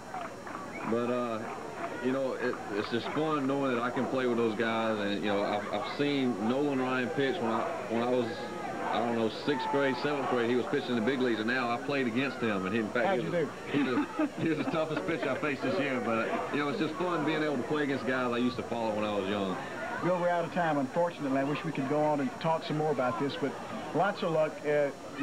First time that I had any association with you, I think you were in the 10th grade, and you were playing well, you played some football, and you played American Legion baseball. So a lot of us have followed your career for a long way, and unfortunately this year it's been through the box scores. Every morning we check and see how you did. He's made a lot of us good coaches, I'll tell you that. Yeah, made a lot of great defensive plays. Did catch you on the highlights on CNN and ESPN, though. Bill Spires, our special halftime guest. Lawrence Manning 7, Prep 6, and we'll be back with the second half kickoff right after this. Ethel has a long history of growing with Orangeburg. It all began back in 1937 when the late Dr. T.E. Wanamaker founded Wanamaker Chemical, purchased by Ethel Corporation in 1953. During the past 50-plus years, the Ethel plant has grown substantially and today provides jobs for more than 500 local residents. Ethel is an integral part of our community because they have a long tradition of community involvement. Ethel, people who care about Orangeburg. Dave Lennox created the furnace in the 1880s. Chuck Collier created Orangeburg Heating and Cooling in the 1970s. And ever since been dedicated to providing total comfort for homes, businesses, and offices. At Orangeburg Heating and Cooling, total comfort means that you eat, sleep, relax, and work in a stable comfort summer and winter. Lennox and Orangeburg Heating and Cooling wants to provide total comfort for you. Call us today.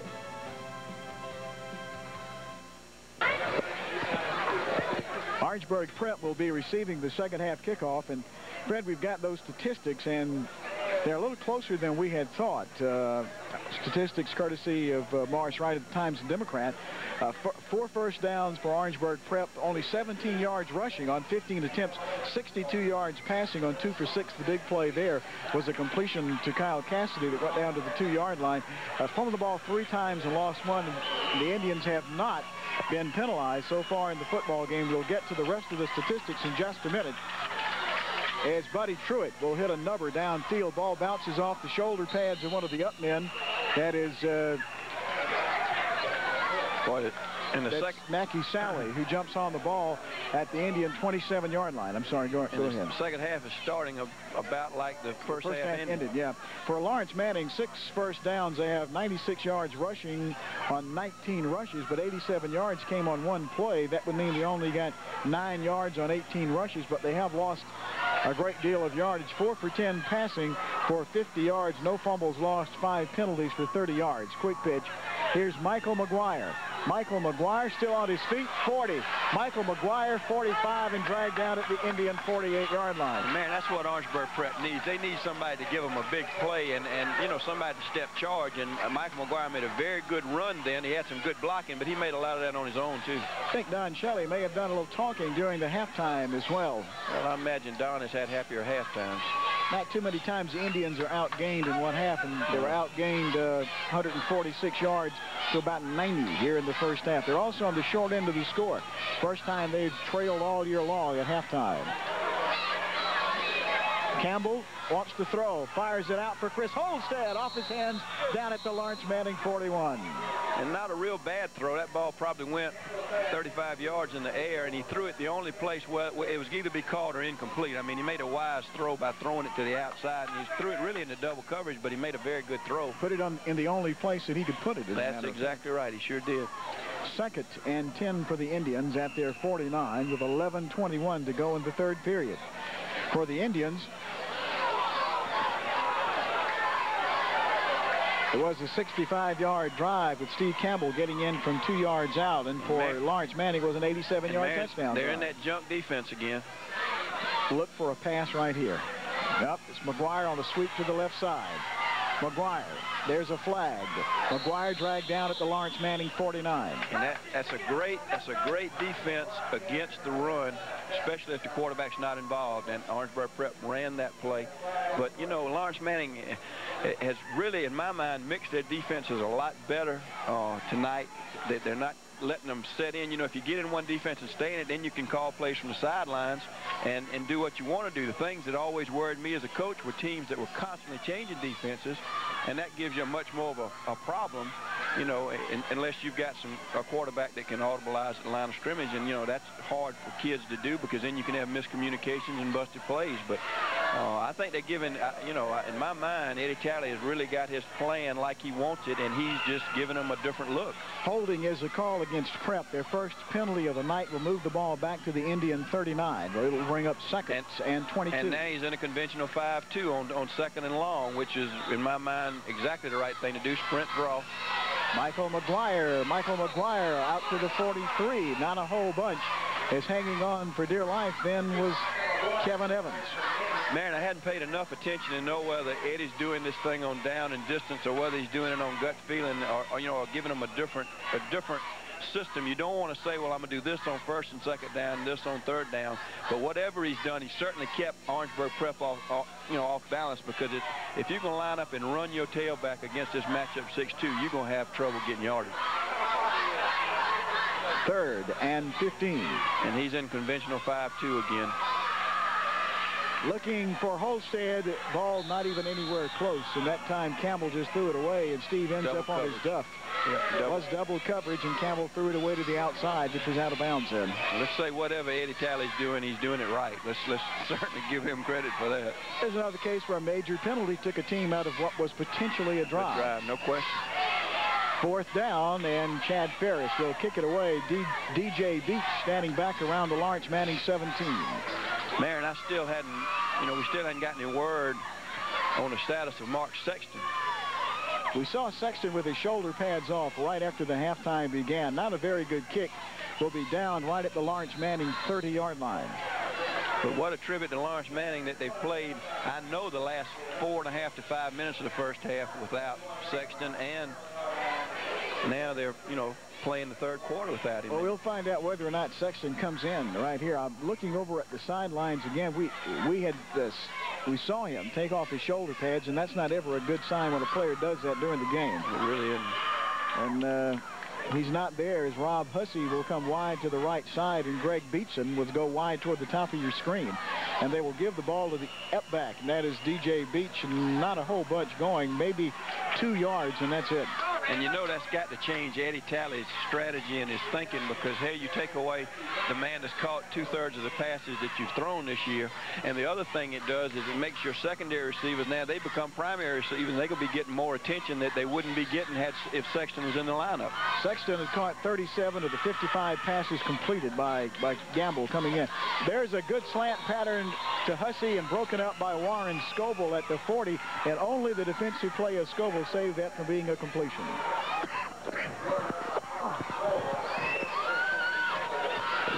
We'll bring up 3rd and 8 for Lawrence Manning.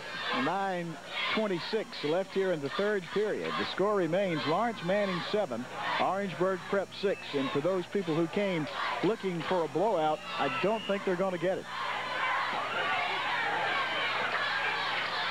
Gamble again pumps, looking for Beatson on the boundary. This time Greg has it. Beatson makes a move. Greg Beatson, 20, 10, 5, touchdown, Lawrence Manning. And Marion, I know you're going to say, right, you were just thinking that, but I looked at the last play, and they threw that pass, and everybody just sucked in, and I kind of said to myself, boy, what a great call if he would make a fake, a good pump fake, and then throw the ball deep to the outside receiver, and that's exactly what they did. And boy, they are right on the money. Eddie Talley is right on the money with his game plan, and the kids are right on their money with their execution.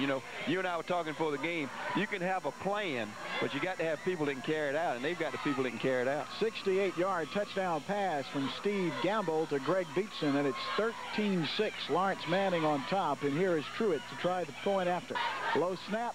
Front is blocked, and that could be very important down the road. 9:14 left in the 3rd quarter, and boy, do we have a football game tonight. Lawrence Manning 13, Orangeburg Prep 6. Before you build your dream home, take a look at a First National Bank home loan. First National can structure your loan to fit your budget. A First National home loan can be customized to your exact specifications, including financing for new construction, first or second mortgages, lot purchases, or home improvements. Nail down a home loan at First National Bank, member FDIC, and equal housing lender. Kirkland Cleaners, Orangeburg's most complete, offers it all. Dress shirts expertly laundered using all the latest in modern equipment to care for your clothes. Fur cleaning, cold storage, suede and leather cleaning, alterations and repairs, rug and drapery cleaning, even pillow cleaning, something you probably have never done. A convenient drive-through window so you never leave your car. Next time, try Marvin Gingrich and the folks at Kirkland's Quality Cleaners. Nothing gives us more pleasure than a satisfied customer at Kirkland's. 9 minutes, 14 seconds left in the 3rd quarter of the Skeeza semifinal football game for AAA schools, and it's a surprising score. Lawrence Manning 13, Prep 6. Here's Buddy Truitt to kick it off. Line drive kick taken by Holstead up around the 20. Chris straight up the middle and still on his feet. Holstead across the 40 to the 41. And I think if Orangeburg Prep were ever going to get a wake-up call, it had better come at 9:18 here on this Friday night. because they are in trouble in this football game, in trouble at the point that Lawrence Manning is still in it, and Manning to this point is playing a better ball game than the Indians are playing. Well, not score-wise so much, but that. No question, they're playing up to their ability. I mean, they're playing as good as they can possibly play. They're doing everything right. Their coaching staff is in the game. They're making all the right moves, and everything Orangeburg Prep is trying to do, they're countering and doing a good job. 1st and 10 for the Indians at their 41. Here's McGuire, stuck right at the line of scrimmage, will scramble forward for maybe 1 yard, and Tony Newman, the nose guard, just stuck him. Boom. And I believe we'll see much more of just a conventional 5-2 with soft coverage to make sure they don't give up the big play. This will also check your patience right here, won't it, Fred? It really will. I mean, you got to be patient in this situation, because Lawrence Manning wants you to panic right now. Nope. Wants you to make some mistakes. No question, and I think Don will just keep doing what he's been doing. And slant across the middle, running with the football is Todd Wood. He'll have a first down at the Lawrence Manning 43. Well, again, you know, we've talked for the last several weeks that in my mind, Steve Campbell is a very good short thrower and a medium-range thrower, and that's what he does best. And he just took a two-step drop and just something to get his confidence going. And with the kind of receivers Orangeburg Prep's going, you can throw the ball 10 yards and get a 60-yard play. Oh, Jenkins and Cassidy both have excellent speed, and so does Wood as far as that goes. Here's Michael McGuire on that lead play to the left side, and Jeffrey Brogdon, that's 180-pound freshman right defensive tackle, just smelled that play out and stuffed McGuire.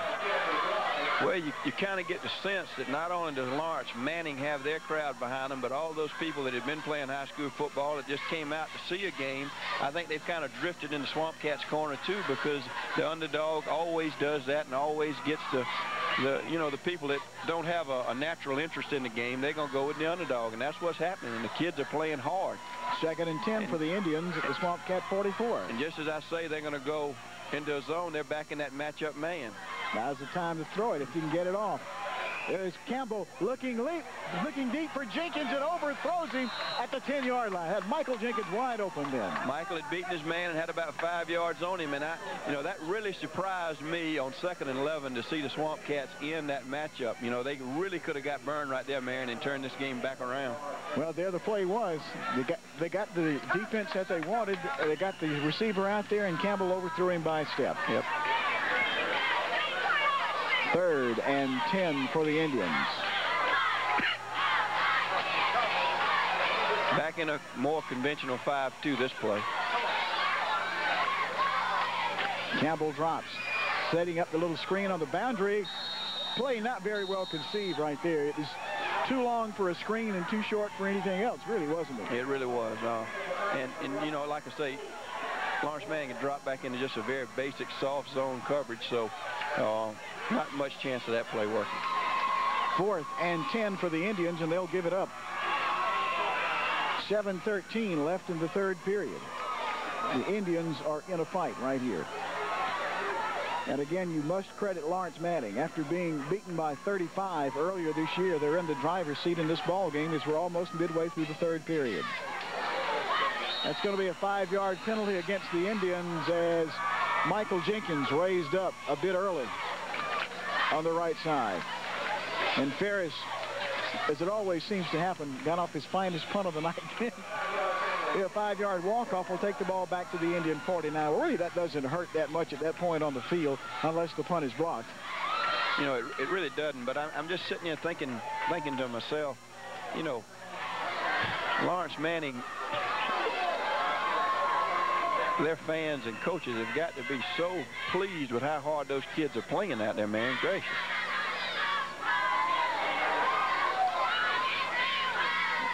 Again, the snap. High spiraling kick. The ball will hit about the 15 and take a prep bounce and will be down to around the 12-yard line. So Ferris with a good punt and a long drive is what Lawrence Manning will need if they are to score again. 7:02 left in the 3rd period. Lawrence Manning 13, Orangeburg Prep 6.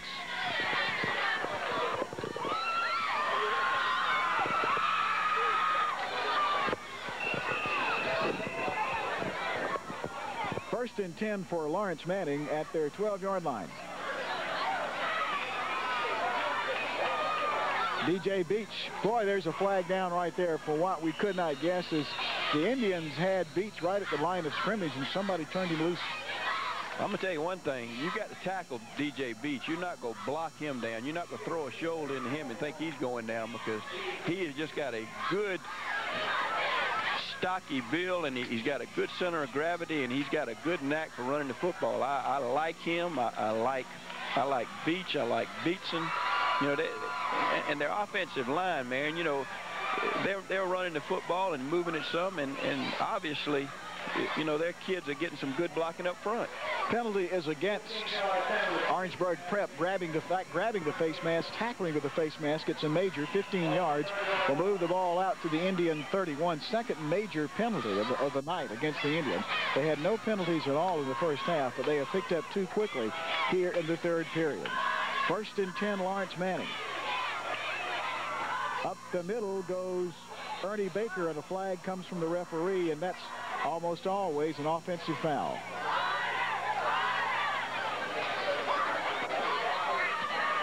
Jimmy Wingard will go over and talk with the Indian captain. We'll see what that's about.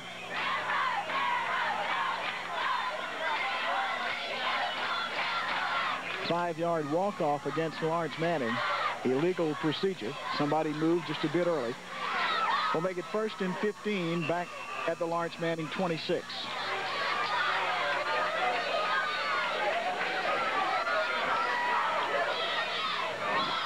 (13-6), Lawrence Manning on top. I'm sorry. Well, I was just going to say, you know, Eddie Talley's sitting over there, and I'm sure he'd like to run the football and run some clock. And I guess he's wondering out loud, you know, is 13 enough to win with?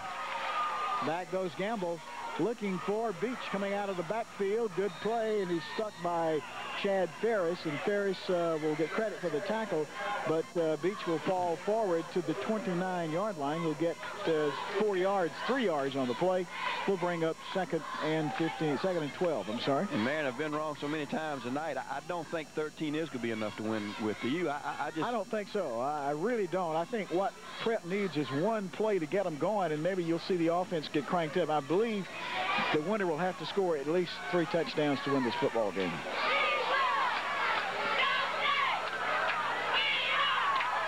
Back goes Gamble, looking across the middle for Truitt, is tight end. Truitt makes the grab for 2, maybe 3 yards, as Stephen Union will make the tackle. At the 33, he'll get a couple of yards. We'll bring up 3rd and 8, let's call it. But you just look around out there, and it just doesn't seem to be a lot of enthusiasm, and that's something that you can't, sometimes you just can't kick it up a notch when you want to. Well, the unfortunate part is they haven't had to kick it up a notch until tonight, all year long. Gamble back to throw. Out it goes, almost picked off as the pass was intended for Rob Hussey out at the 42, but the ball was underthrown. The offensive line has done a good job most of the night protecting Stephen Gamble. He has been sacked 2 or 3 times, but I just noticed on that particular play there was plenty of protection there. Well, to get the ball off. And they're playing, you know, basically they've been using the right type of patterns to, you know, that don't require a lot of time. DJ Beach will punt it away as Kyle Cassidy and Chris Holstead are standing back at the Indian 36.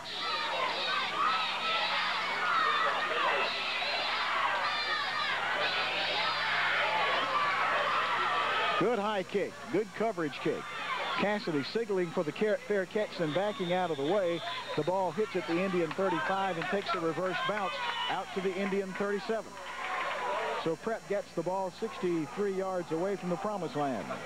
They're not dwelling on the injury to Sexton, but not only, you know, you got 17 kids dressed out. Sexton goes down, you're down to 16, or you're down to 14, or whatever they're down to. But not only do they lose him on offense, they lose him on defense, they lose him on special teams, so it necessitates a lot of changes. It's not as simple as one might think. Only 14 kids dressed out are all that I can count. I think you're right. Across the middle it goes to Holstead on a quick look in, and Holstead has a first down out at the 49. 4:30 left here in the third quarter. 13-6, Lawrence Manning on top. this ends in a tie, by the way, we'll have one of those, what do they call them, Utah shootouts. You get the ball at the 10-yard line, and you get four plays to do whatever you got to do with it. And you keep having those until somebody wins. Sudden death. Or if you're coaching, it's slow death.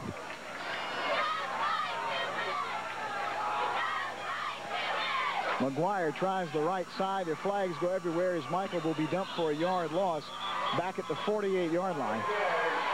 But, man, it doesn't look like Orangeburg Prep can put 3 or 4 plays together. You know, like we're used to seeing them put 3 or 4 good plays together. They'll have a good play, and then they'll lose 2 yards. Penalty will be against Orangeburg Prep as Jimmy Wingard is talking with Jimmy Hilliard. I'm sorry. Jim Hilliard is talking with Lawrence Manning. Impatience. No question. And it's a lot easier to say it up here than it is down there because you're sitting down there and, you know, everybody's thinking we're going to see a 4-touchdown ball game, and all of a sudden we're behind. And another major penalty, a holding call, third major in this half against the Indians, and move the ball back to the 37. And that'll bring up first and 22. You know, I kind of look for a draw here, something that's conservative that can give you a big play without the risk of a turnover. Looking for Jenkins on a crossing pattern. Michael Jenkins out to the 45. Play will pick up 8 yards and bring up 2nd and 14, but maybe they're going to nibble away and not get greedy. Several times they've gone for the whole bundle and haven't gotten it. Well, in my mind, the only time they go be really successful going for the whole bundle is when they catch Lawrence Manning in that 6-2 matchup. And, you know, I don't know whether Don has audibles or whether they check off or whatever, but if they do have it, that's the time you want to use it. But I just got to feel like you could see a lot of 5-2 zone. Steve Campbell sees something that he doesn't like and takes a timeout, and so will we. 3:15 to go in the third period of our semifinal game for 3A teams that are members of SCISA here in South Carolina. It's Lawrence Manning 13, Orangeburg Prep 6. Dave Lennox created the furnace in the 1880s. Chuck Collier created Orangeburg Heating and Cooling in the 1970s. And ever since been dedicated to providing total comfort for homes, businesses, and offices. At Orangeburg Heating and Cooling, total comfort means that you eat, sleep, relax, and work in a stable, comfort summer and winter. Lennox and Orangeburg Heating and Cooling wants to provide total comfort for you. Call us today. Ethel has a long history of growing with Orangeburg. It all began back in 1937 when the late Dr. T.E. Wanamaker founded Wanamaker Chemical, purchased by Ethel Corporation in 1953. During the past 50-plus years, the Ethel plant has grown substantially and today provides jobs for more than 500 local residents. Ethel is an integral part of our community because they have a long tradition of community involvement. Ethel, people who care about Orangeburg. 2nd and 14 for Orangeburg Prep at their own 46-yard line. 3:15 to go here in the third quarter. The Indians trailing Lawrence Manning 13-6.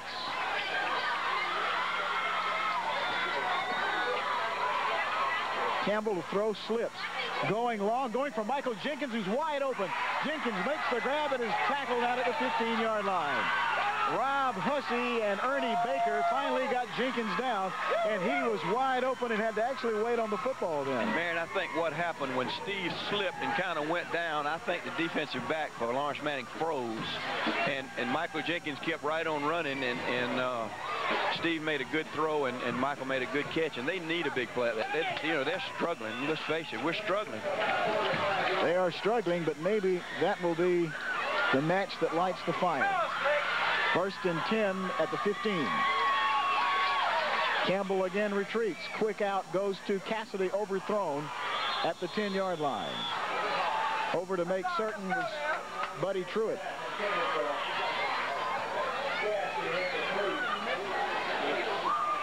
Stops the clock with 2:51 to go in the third. It's good to see Bill Spires again. We haven't gotten a chance to say that.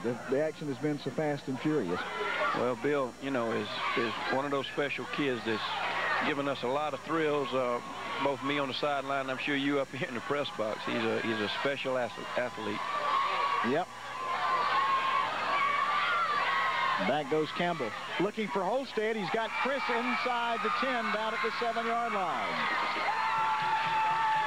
DJ Beach and Rob Hussey on the coverage for Lawrence Manning. And now the Indians are beginning to hit on all cylinders. Well, they really are. And you would think that you're looking 3rd and 3, 3rd and 4, and then probably we'll see Lawrence Manning go to that 6-2 matchup, and, you know, because you got to be thinking run or roll out or something of that nature. And 3rd and 3 for the Indians as the ball is spotted at the 7-yard line. And that's what they're in.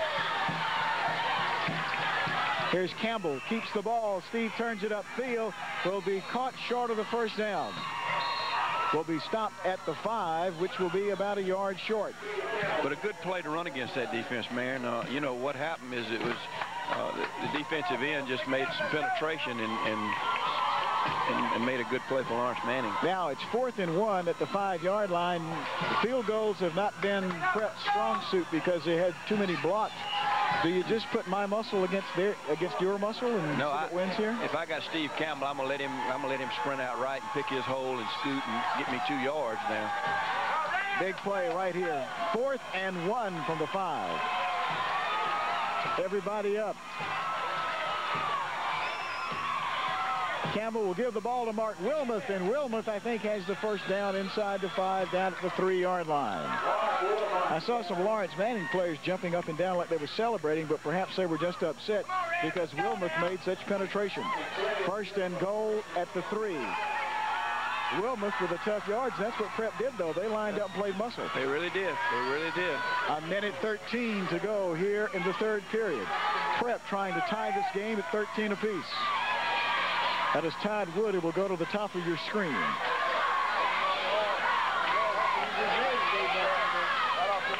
There's Mark Wilmoth, cuts inside. Wilmoth fumbled the football, and Lawrence Manning recovers. Boy, Lawrence Manning gets the ball out at the 20-yard line. Man, when it rains, it pours. They got good blocking, and Wilmoth looked like he was going into the end zone, and somebody got a hand or a helmet on the ball, and out it came. Boy, this has been kind of typical for Prep in this ball game. Heartbreaking drive. It's just, they move that ball then 63 yards to fumble it away.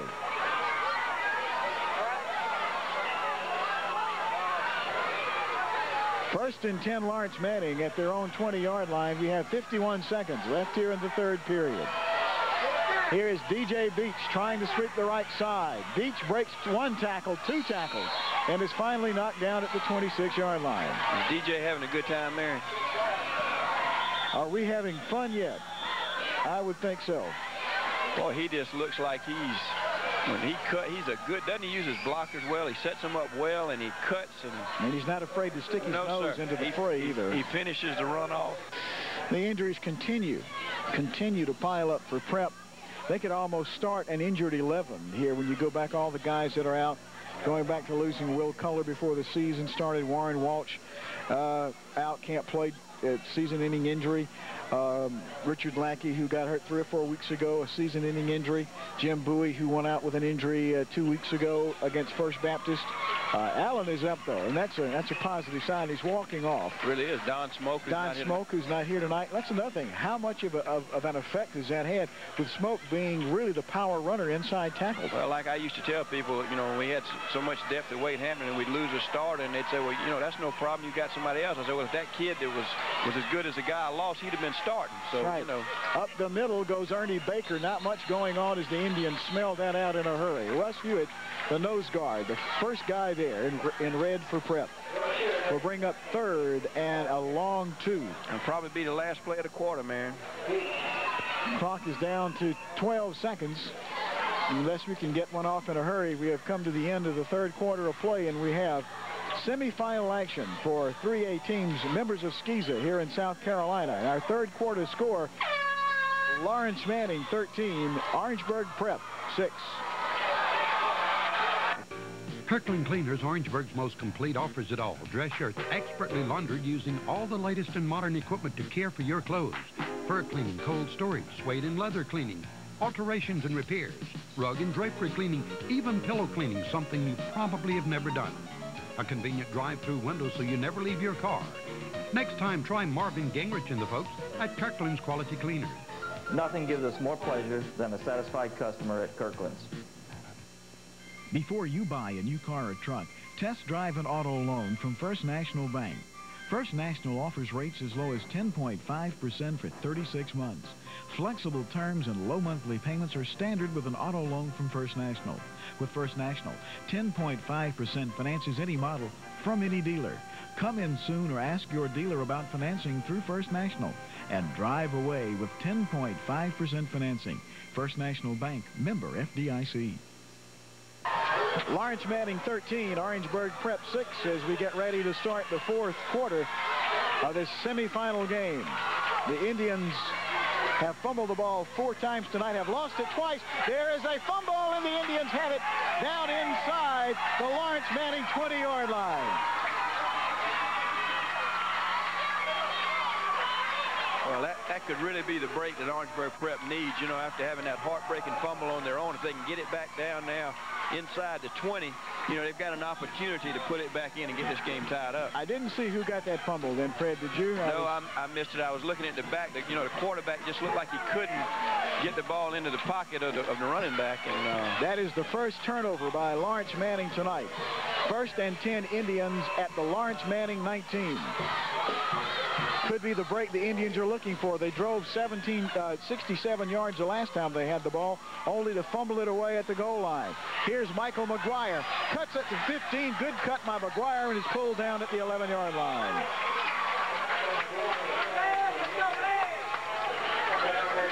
You know, Marion, I was wondering if we might even see Chris Holstead go back to tailback some in the second half. You know, they did it last year against Lawrence Manning, but I don't think you're going to see that this year. He has not played at tailback all season, and I don't think well, he didn't last year either, did he? No, not until that. Until that game. 11 minutes to go in the football game. 13-6, Lawrence Manning on top. Little reverse play. Reverse. Here's Michael Jenkins with the football, smelled out very well by Lawrence Manning. Tony Newman, who's the nose guard, broke up the continuity of that play and allowed some of his teammates to catch up.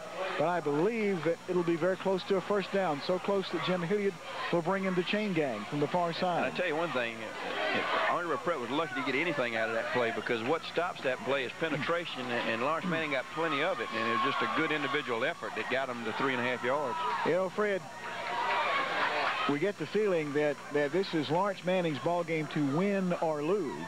And if they don't win this football game, the team that played the best football, then it is a first down for Prep, may not win this ball game tonight.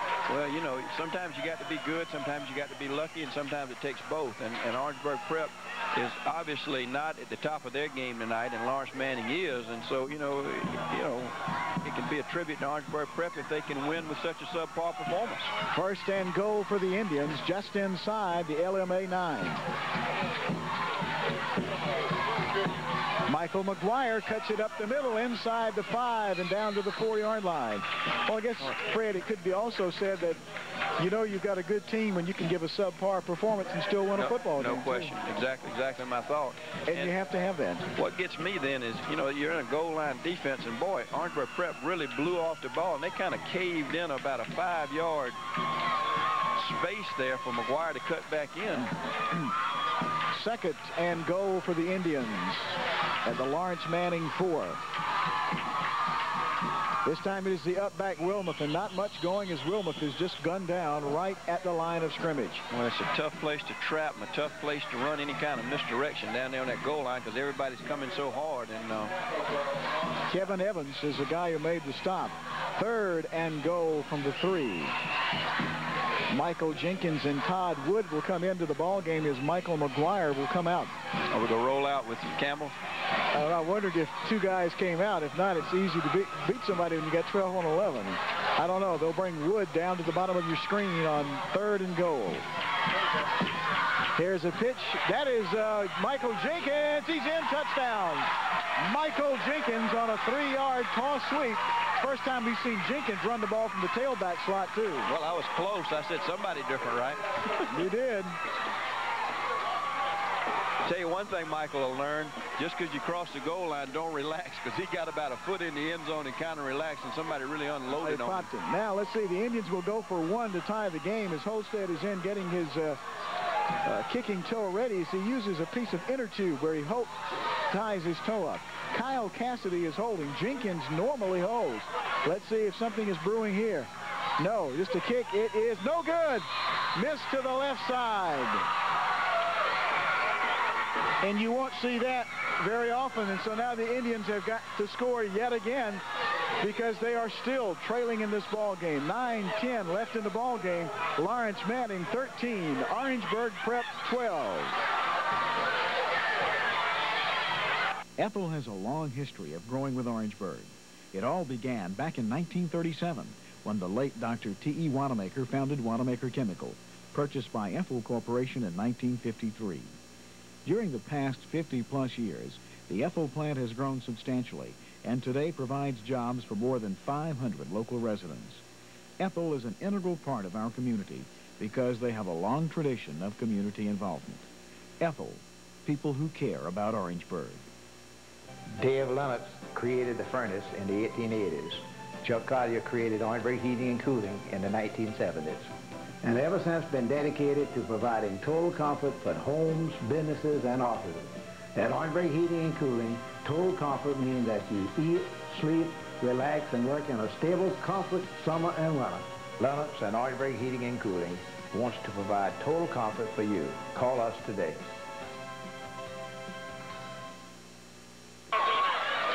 Lawrence Manning 13, Orangeburg Prep 12 as we're down to the last 9 minutes in our football game.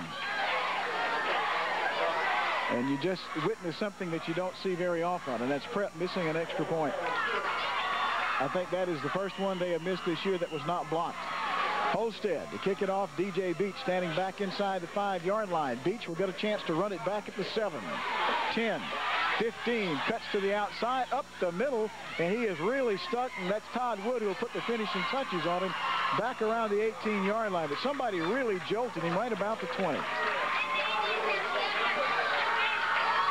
Well, one thing's for certain, we know one thing, DJ Beach can take a lick, because he's taken a bunch of them tonight. And he can hand them out, too. And, you know, it's been several occasions that the play's been blown dead, and he's still been standing. 1st and 10, Lawrence Manning from their 19-yard line. That is Greg Beatson, who will swing wide to the bottom of your screen. And boy, if you're Lawrence Manning, you desperately need a first down, don't you? They're looking for Greg Beatson, overthrown up at the 38-yard line as Walker Pendarvis had the coverage that time for Orangeburg Prep. You're talking about Beach taking some licks and giving some licks. Kind of like Ben Bennett said, I was watching him do a ball game the other night, said his coach had told him in high school you can either be the hammer or the nail. And I would definitely say that Beach has been a hammer tonight. No doubt about it. You know, those are the routes that they would probably be throwing to Sexton if he were healthy and playing. And, you know, it's changed their game plan some. Here's Beach trying a sweep to the right side, and that is Mikey Johnson who gets there first for no gain or maybe even a loss on the play. The Prep defense is really starting to control the line of scrimmage, man, in the last couple of series. And, you know, it looks like they finally realize that they're in a dogfight, and, you know, they're fighting for survival. 3rd down for Lawrence Manning at their 20-yard line. And that almost mandates a pass right here. Or either that or we haven't seen a draw play from Lawrence Manning yet tonight. Twins will come wide to the left side. To Beatson and Hussey. Gamble looking this way. Firing. Ball will be almost intercepted by Walker Pendarvis at the 30-yard line. And if Pendarvis picks out one, he's got 6. You know, I'm sitting there thinking, again, if it's 3rd and 11 for me, if I throw, I'm going to probably throw that deep fade again, something that, you know, even if it is intercepted, it isn't going to hurt me because, like you say, you know, if that ball doesn't ricochet off his hands, it could be 18-13 in a hurry. Well, the Indian defense looked a little more like the Indian defense we had been accustomed to seeing earlier in the year. No yardage on 3 tries, and Beach back to punt it away. Good kicks. Boy, can punt the ball, too. Holstead will let the ball go over his head, and the ball will be down at the Indian 32. What's that, 50 yards from the 18 to the 32? About 48 yards. All carry, and it stopped like he'd hit a wedge in there, didn't it? Yeah, Jay. Not like I hit a wedge. No, not like I hit one either. But like a good player hits a wedge. Right.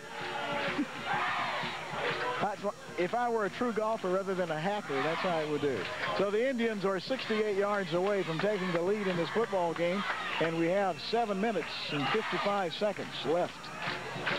The Indians have had a touchdown negated because they fumbled the ball and the ball rolled into the end zone, and they also missed an extra point.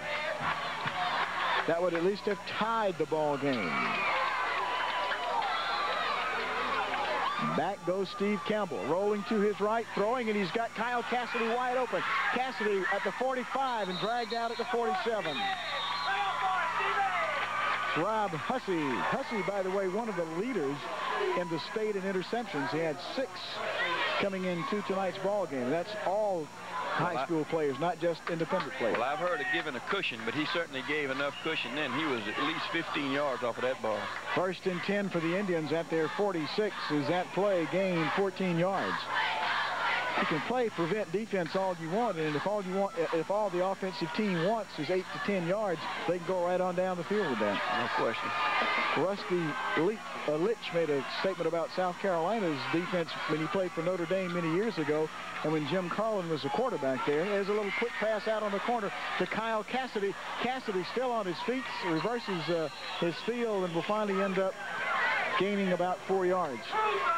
South Carolina had Notre Dame down at South Bend and went to playing prevent defense, and Rusty took them down the field and they won, and he said, hey, they were giving me 8 or 10 yards and that's all I wanted. 2nd and 6 for the Indians right at midfield. 7 minutes to go in the game. Clock slowly but surely becoming a factor in this ball game. They're in the matchup man-to-man. Campbell recognized it across the middle to Jenkins. Intercepted by Rob Hussey as the ball was deflected. Hussey dragged down at the 49-yard line. Man, you were right. You were 1 play late. You were 1 play early on talking about Hussey and how many interceptions he had, because he's right on the spot again. And there again, he just happened to be in the right place. The ball was tipped pretty good. You know, the ball wasn't that badly thrown, but it just ricocheted off the receiver's hand, and Hussey was standing right there. And that could be the biggest play of the ball game so far. 6:44 left in the ball game. 1st and 10, Lawrence Manning at their own 49. 13-12, the Swamp Cats lead. The Indians have missed both their extra points tonight. By Eddie Talley, the ball stays on the ground from here on out. There goes DJ Beach. Beach will be gunned down right at midfield. Mikey Johnson along with Warren Scoville. Boy, you know, excuse me, man, as good as DJ is, he still tries to bounce that thing out. And Orangeburg Prep has got so much team speed. As strong as he is, the quicker he can square those shoulders up and hit up in that hole, he could have had 4 yards in, 4.5 yards. And boy, at this stage of the game, that's what they want, is 4 yards of play. 2nd and 9 right at midfield.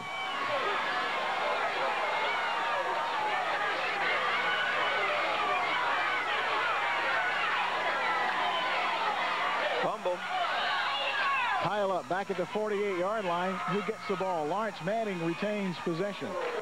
3rd and 10 for Lawrence Manning at their 49. Screen pass, incomplete. Boy, that play took exactly 5 seconds. Well, that drive took exactly 35 seconds. You know, it's 3 plays in 35 seconds. That's not what they wanted. I don't think it's what Orangeburg Prep wanted. Yeah, Prep wants to get their hands on the football as Beach will be back to punt it away again. High kick. The ball will hit. Get out the way if you're wearing a red jersey, and the ball will roll down inside the 20, inside the 15, and be down at the 10-yard line. So the Indians will have to move the ball 90 yards in 5 minutes.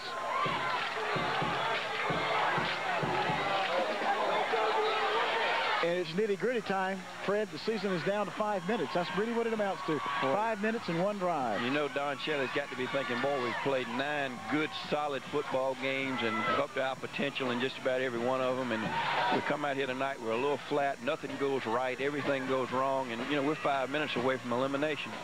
They've won 19 games in a row on the football field, 1 by forfeit. Not even had to break a sweat in most of those games. Campbell to throw. Across the middle, it goes to Holstead. Indian fans won't pass interference, but that's pretty good pass defense by Ernie Baker. By Greg Beecham, I'm sorry. Right on the money. Excellent defense. And boy, to me, that's a kind of a scary play when you throw that look in there on your own 10-yard line. Somebody picks it. Oh, it'll take long to get. You better believe it. They can dance in a hurry down there, can't they? You better believe it.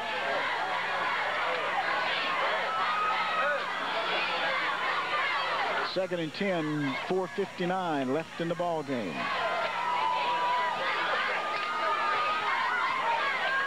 Campbell again retreat.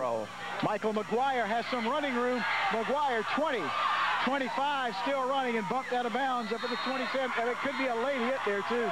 Oh, that looked very close to a late hit, but no flag. Marion, that's the play I like, and that's the play I think Orangeburg Prep. There's a flag. But that's going to be against Orangeburg Prep. Yep. Somebody's a little overzealous. That's on the bench, too, is where it's on. But, you know, I like that play. McGuire's got such quick feet, and you know, as well as they throw the ball, that's the play that I think they can use 4 or 5 times a ball game for good yardage. Well, that's a dumb play right there. It really was. It really is a dumb play. You know, it was a very questionable whether it was a late hit or not. The flag very easily could have been thrown, but, you know, it wasn't thrown. We got a good drive going, and, boy, you just got to keep your poise. I don't know. That's going to be a first down. And a dead ball foul. Exactly. Move the ball back to about the 14-yard line, 15-yard line. And first and 25. And, you know, I'm not a very good coach at that stage. But you don't ever want to do anything like that when you're trying to come from behind and you're in a nip-and-tuck ball game with less than 5 minutes to go. You really don't. Simply was not a good play. But, you know, in the heat of action, all kind of things happen. We've all been a part of it, and it moves the ball back to the 15. It's first and 25 for the Indians. They now have to get the ball out to the 40-yard line for a first down. It's not so much first downs as it is yardage. I mean, as it is yards and time right now. Well, and, you know, again, you know, not a bad call to come back with the same play, Marion. Spread them out and give McGuire a chance to get something that's solid. Campbell retreats, fires it out, looking for, and Jenkins drops the football. The Indians have done about as many things bad tonight as they have done in 8 games this season combined. They have really shot themselves in the foot a bunch of times. Because if you ever notice, that's usually the way it goes. You know, when things start going down, everybody tries a little bit harder, and instead of getting better, things tend to go from bad to worse. And you know, I've been there. I've had it happen to me, and anybody that's been around athletics has had it happen to them. And it's just a helpless feeling, and you just keep trying to smile and encourage and keep everybody's head up, because with as many good athletes that they've got, all Cassidy's got to do is have one big play, or Holstead or McGuire. 4:31 left in the game. Second and 25 for the Indians at their 15. Campbell retreats, looking long, looking at that ball is going to be intercepted by DJ. Oh, it drops the ball right at midfield. Pass intended for Chris Holstead. He threw that ball into quadruple coverage then. That was just a sprint pattern, and panic, I think, is setting in on behalf of the Indians. There's too much time for that to take place. Really, Holstead went from receiver to defensive back pretty quickly then. He really did. Pretty quickly. 4:25. Clock stopped on the incompleted pass. Tremendous third down play right here, though. And if the Indians don't make a first down and they punt, Lawrence Manning's going to have excellent field position out of this. Well, Lawrence Manning is certainly in a loose zone. You know, when you know you've got 3rd and 25, you're going to give everything up 10, 15 yards down the field, and all you have to do is keep the play in front of you, don't you?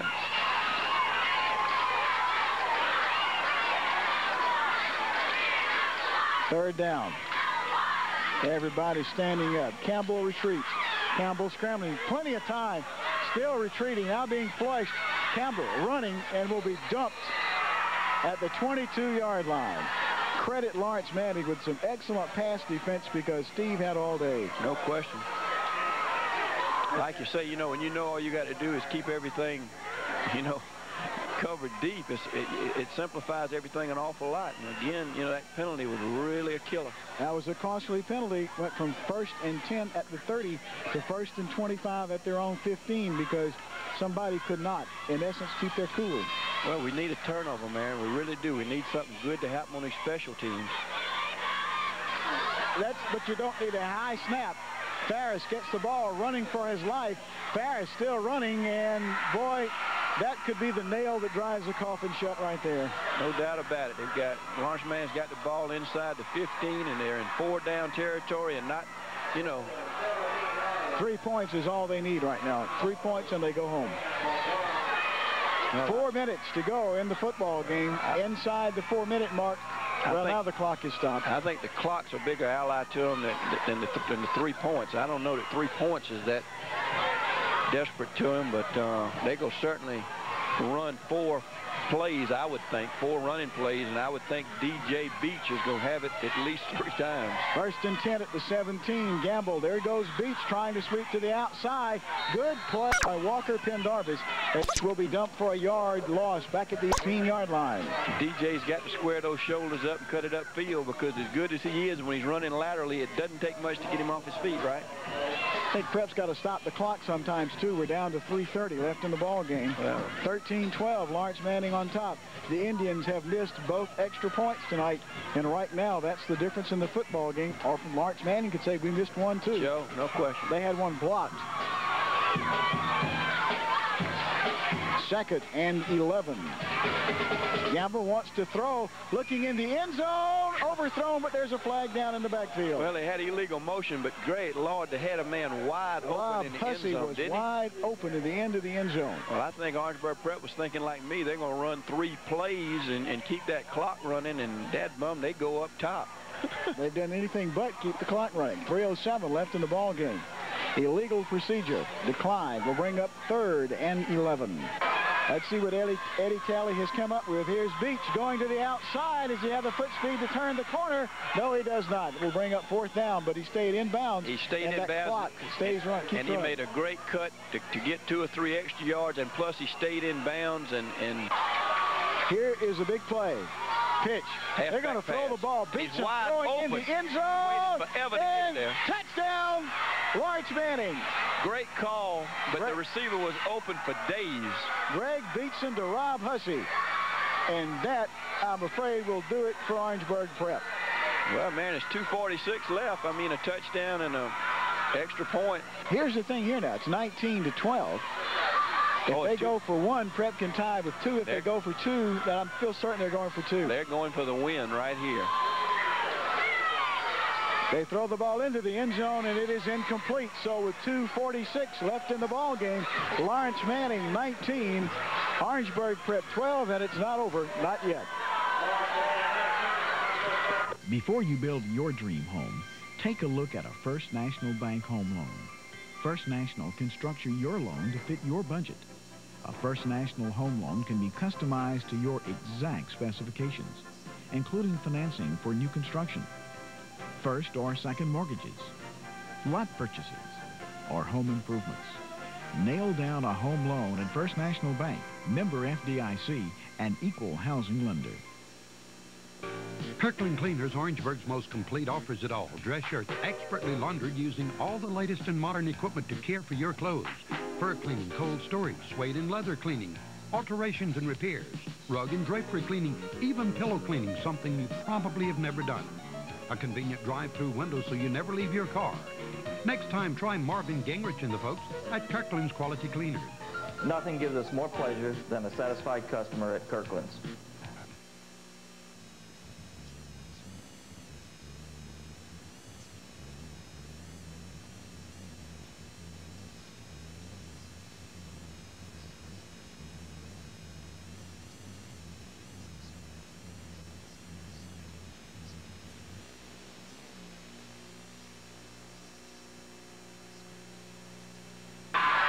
Two minutes, 46 seconds left in somebody's football season. Lawrence Manning on top of Orangeburg Prep, 19-12, trying to pull the upset of the season. As Greg Beatson is in the kicking position, and the Indians have got to have a rally right here. This is where you find out if you really have a good football team. Can you come back from this far down?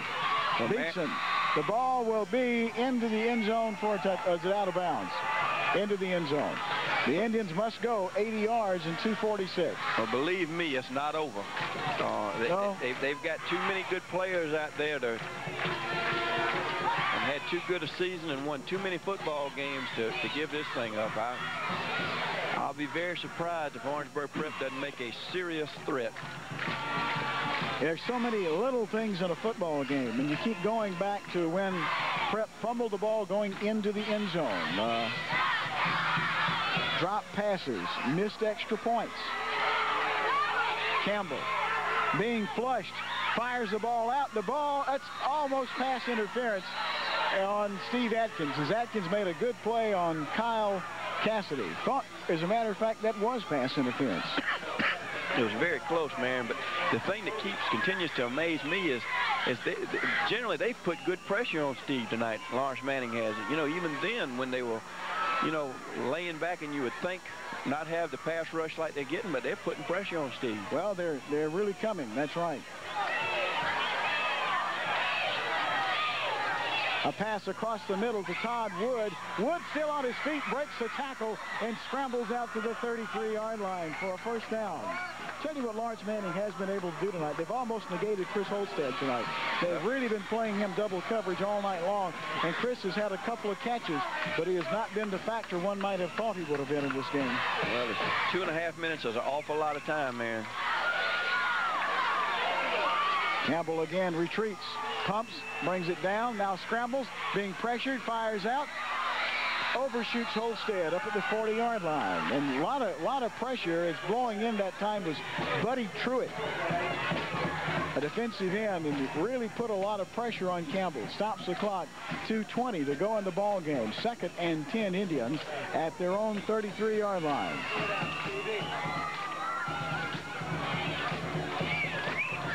You know, I don't think Orangeburg Prep's going to forget about this draw play, too, because with the rush coming like it is, really this can be a 20-yard play for them if Cassidy breaks it. I mean, here's to Michael Jenkins. Jenkins jogs, still on his feet, 45, still on his feet at midfield and dragged out of bounds at the 47, and again a marginal late hit on the sideline.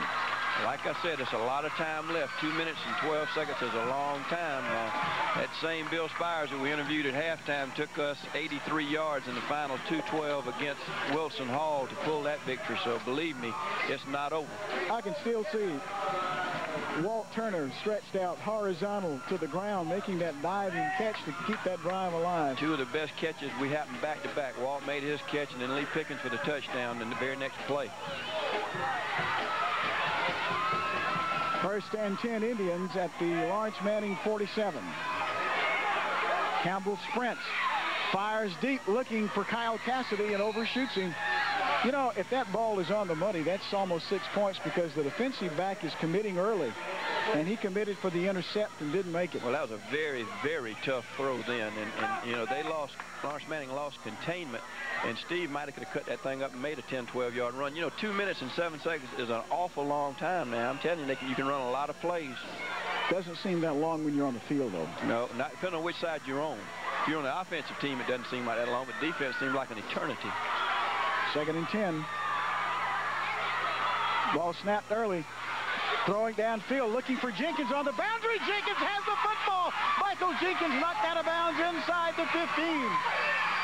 And how often do you see a fumble snap, everybody freezes, the quarterback picks it up and has the presence of mind and poise to continue the play, and you know, and it's a great throw and a great catch. Prep has had the ball 35 seconds, and they moved the ball down to the 11-yard line. And man, I just had the feeling sitting there, you know, I felt like this was going to happen. I mean, you know, it's too many good athletes to lay down and die. 1st and 10 Indians at the Lawrence Manning 11. Here is Michael McGuire on the running play. McGuire cuts it up inside, down inside the 5-yard line. McGuire to right about the 5. And timeout Orangeburg Prep with 1:50 to go in the ball game. Holy smoke. It's taken them almost 4 quarters to wake up. Well, you know, like I say, you can flash back in so many big ball games, and I've seen the same thing happen. You know, I think y'all did a Thornwell game with us one year where we were down in the last 2 minutes, and Bill took us 85 yards. We won that in the closing seconds. You know, you've got to play 48 minutes. I mean, you know, 46 won't get it against a good football team. And Steve Campbell is showing why his coaching staff and teammates and anybody that's seen him play thinks he's a good player because he's such a competitor, and he's quick, and you know, he's thinking right now we're going to win the game. I don't think there's any doubt in his mind when he went out there to start this drive that. Well, I think that deep down inside they feel that they should win the football game. You know, and you know, they don't want to have their season come to an end this way. Not at all. Not at all. Not losing the game. It will be 2nd and 4 from the 5-yard line. Now the Indians got to cover it up right here because they've already given it up one time when they had a sure touchdown. Now look at Eddie Talley as he runs off the field there, and Eddie has worked very hard and had his ball club prepared as well as they could be prepared, as people are now ringing the end zone down there.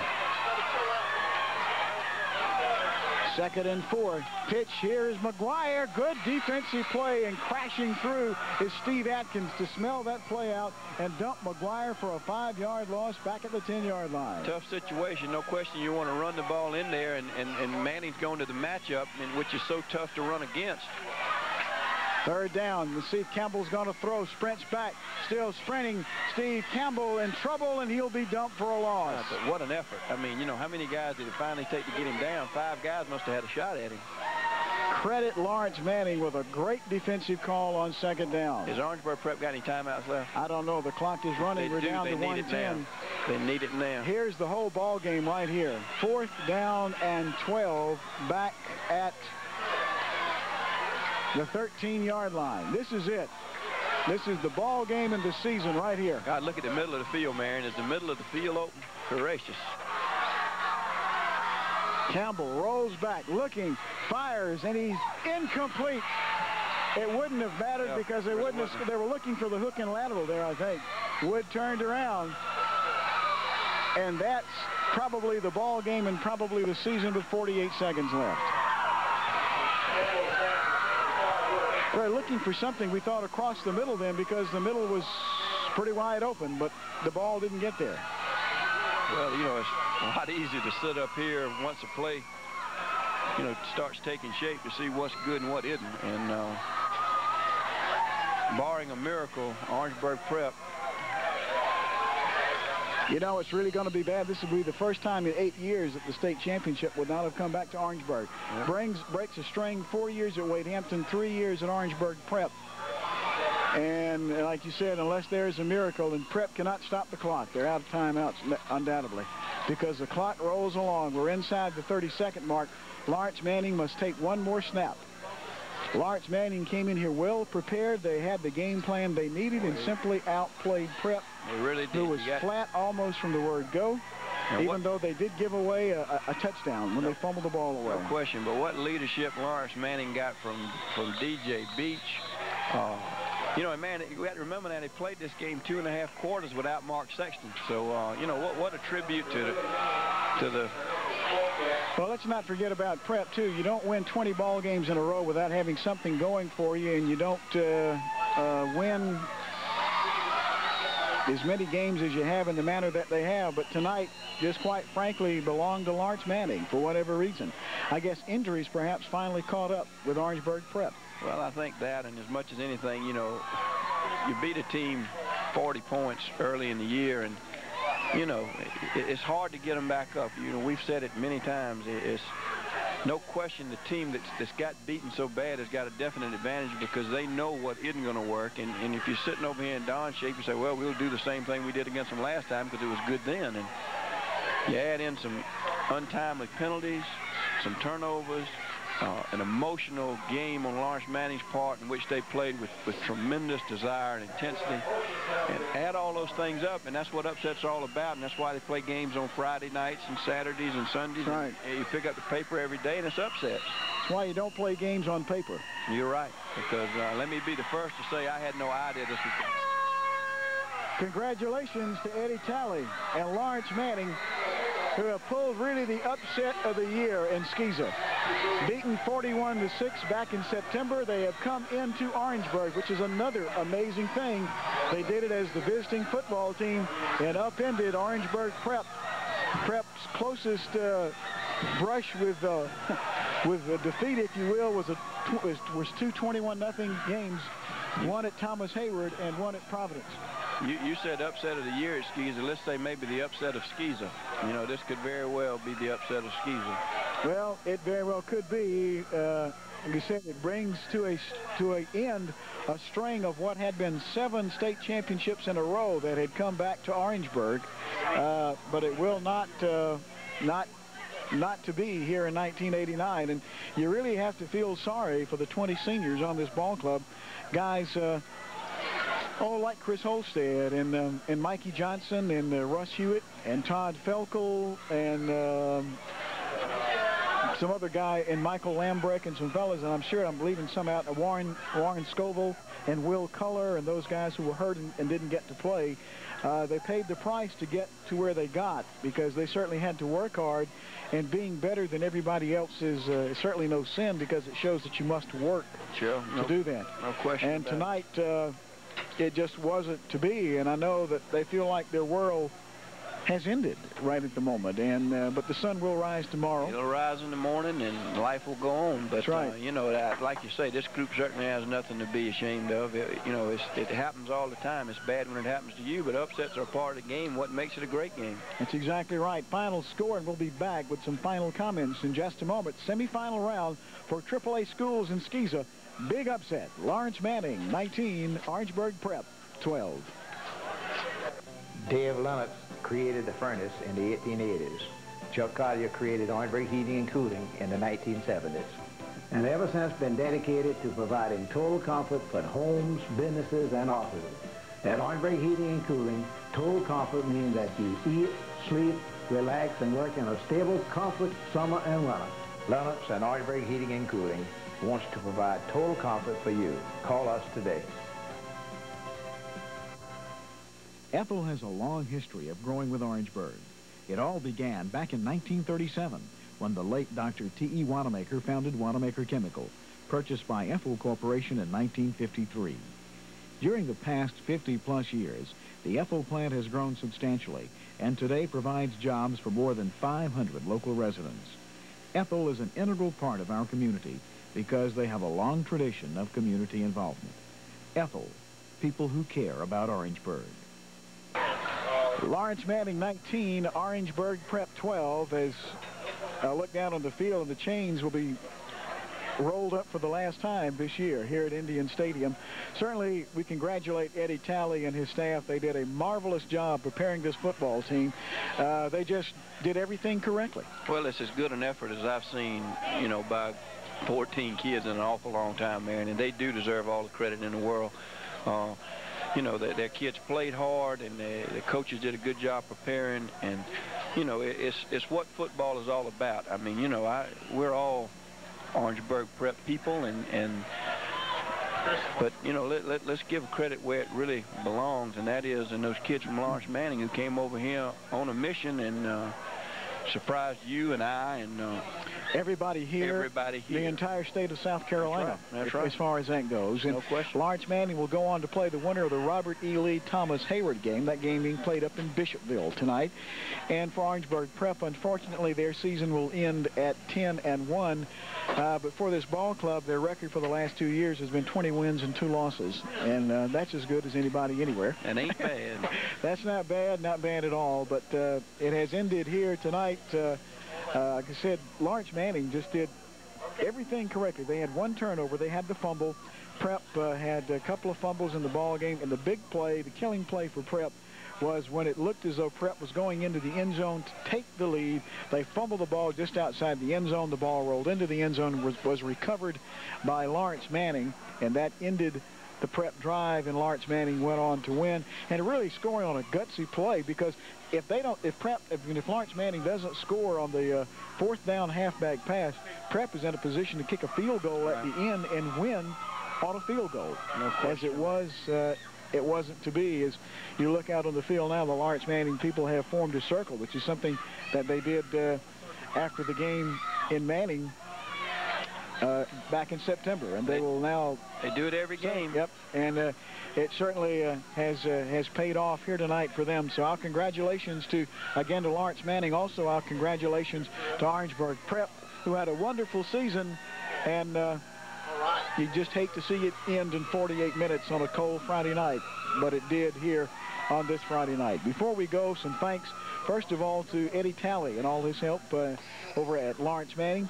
And from Orangeburg Prep, we'd like to thank head coach Don Shelley for all his assistance and everyone over at Orangeburg Prep who has been so nice.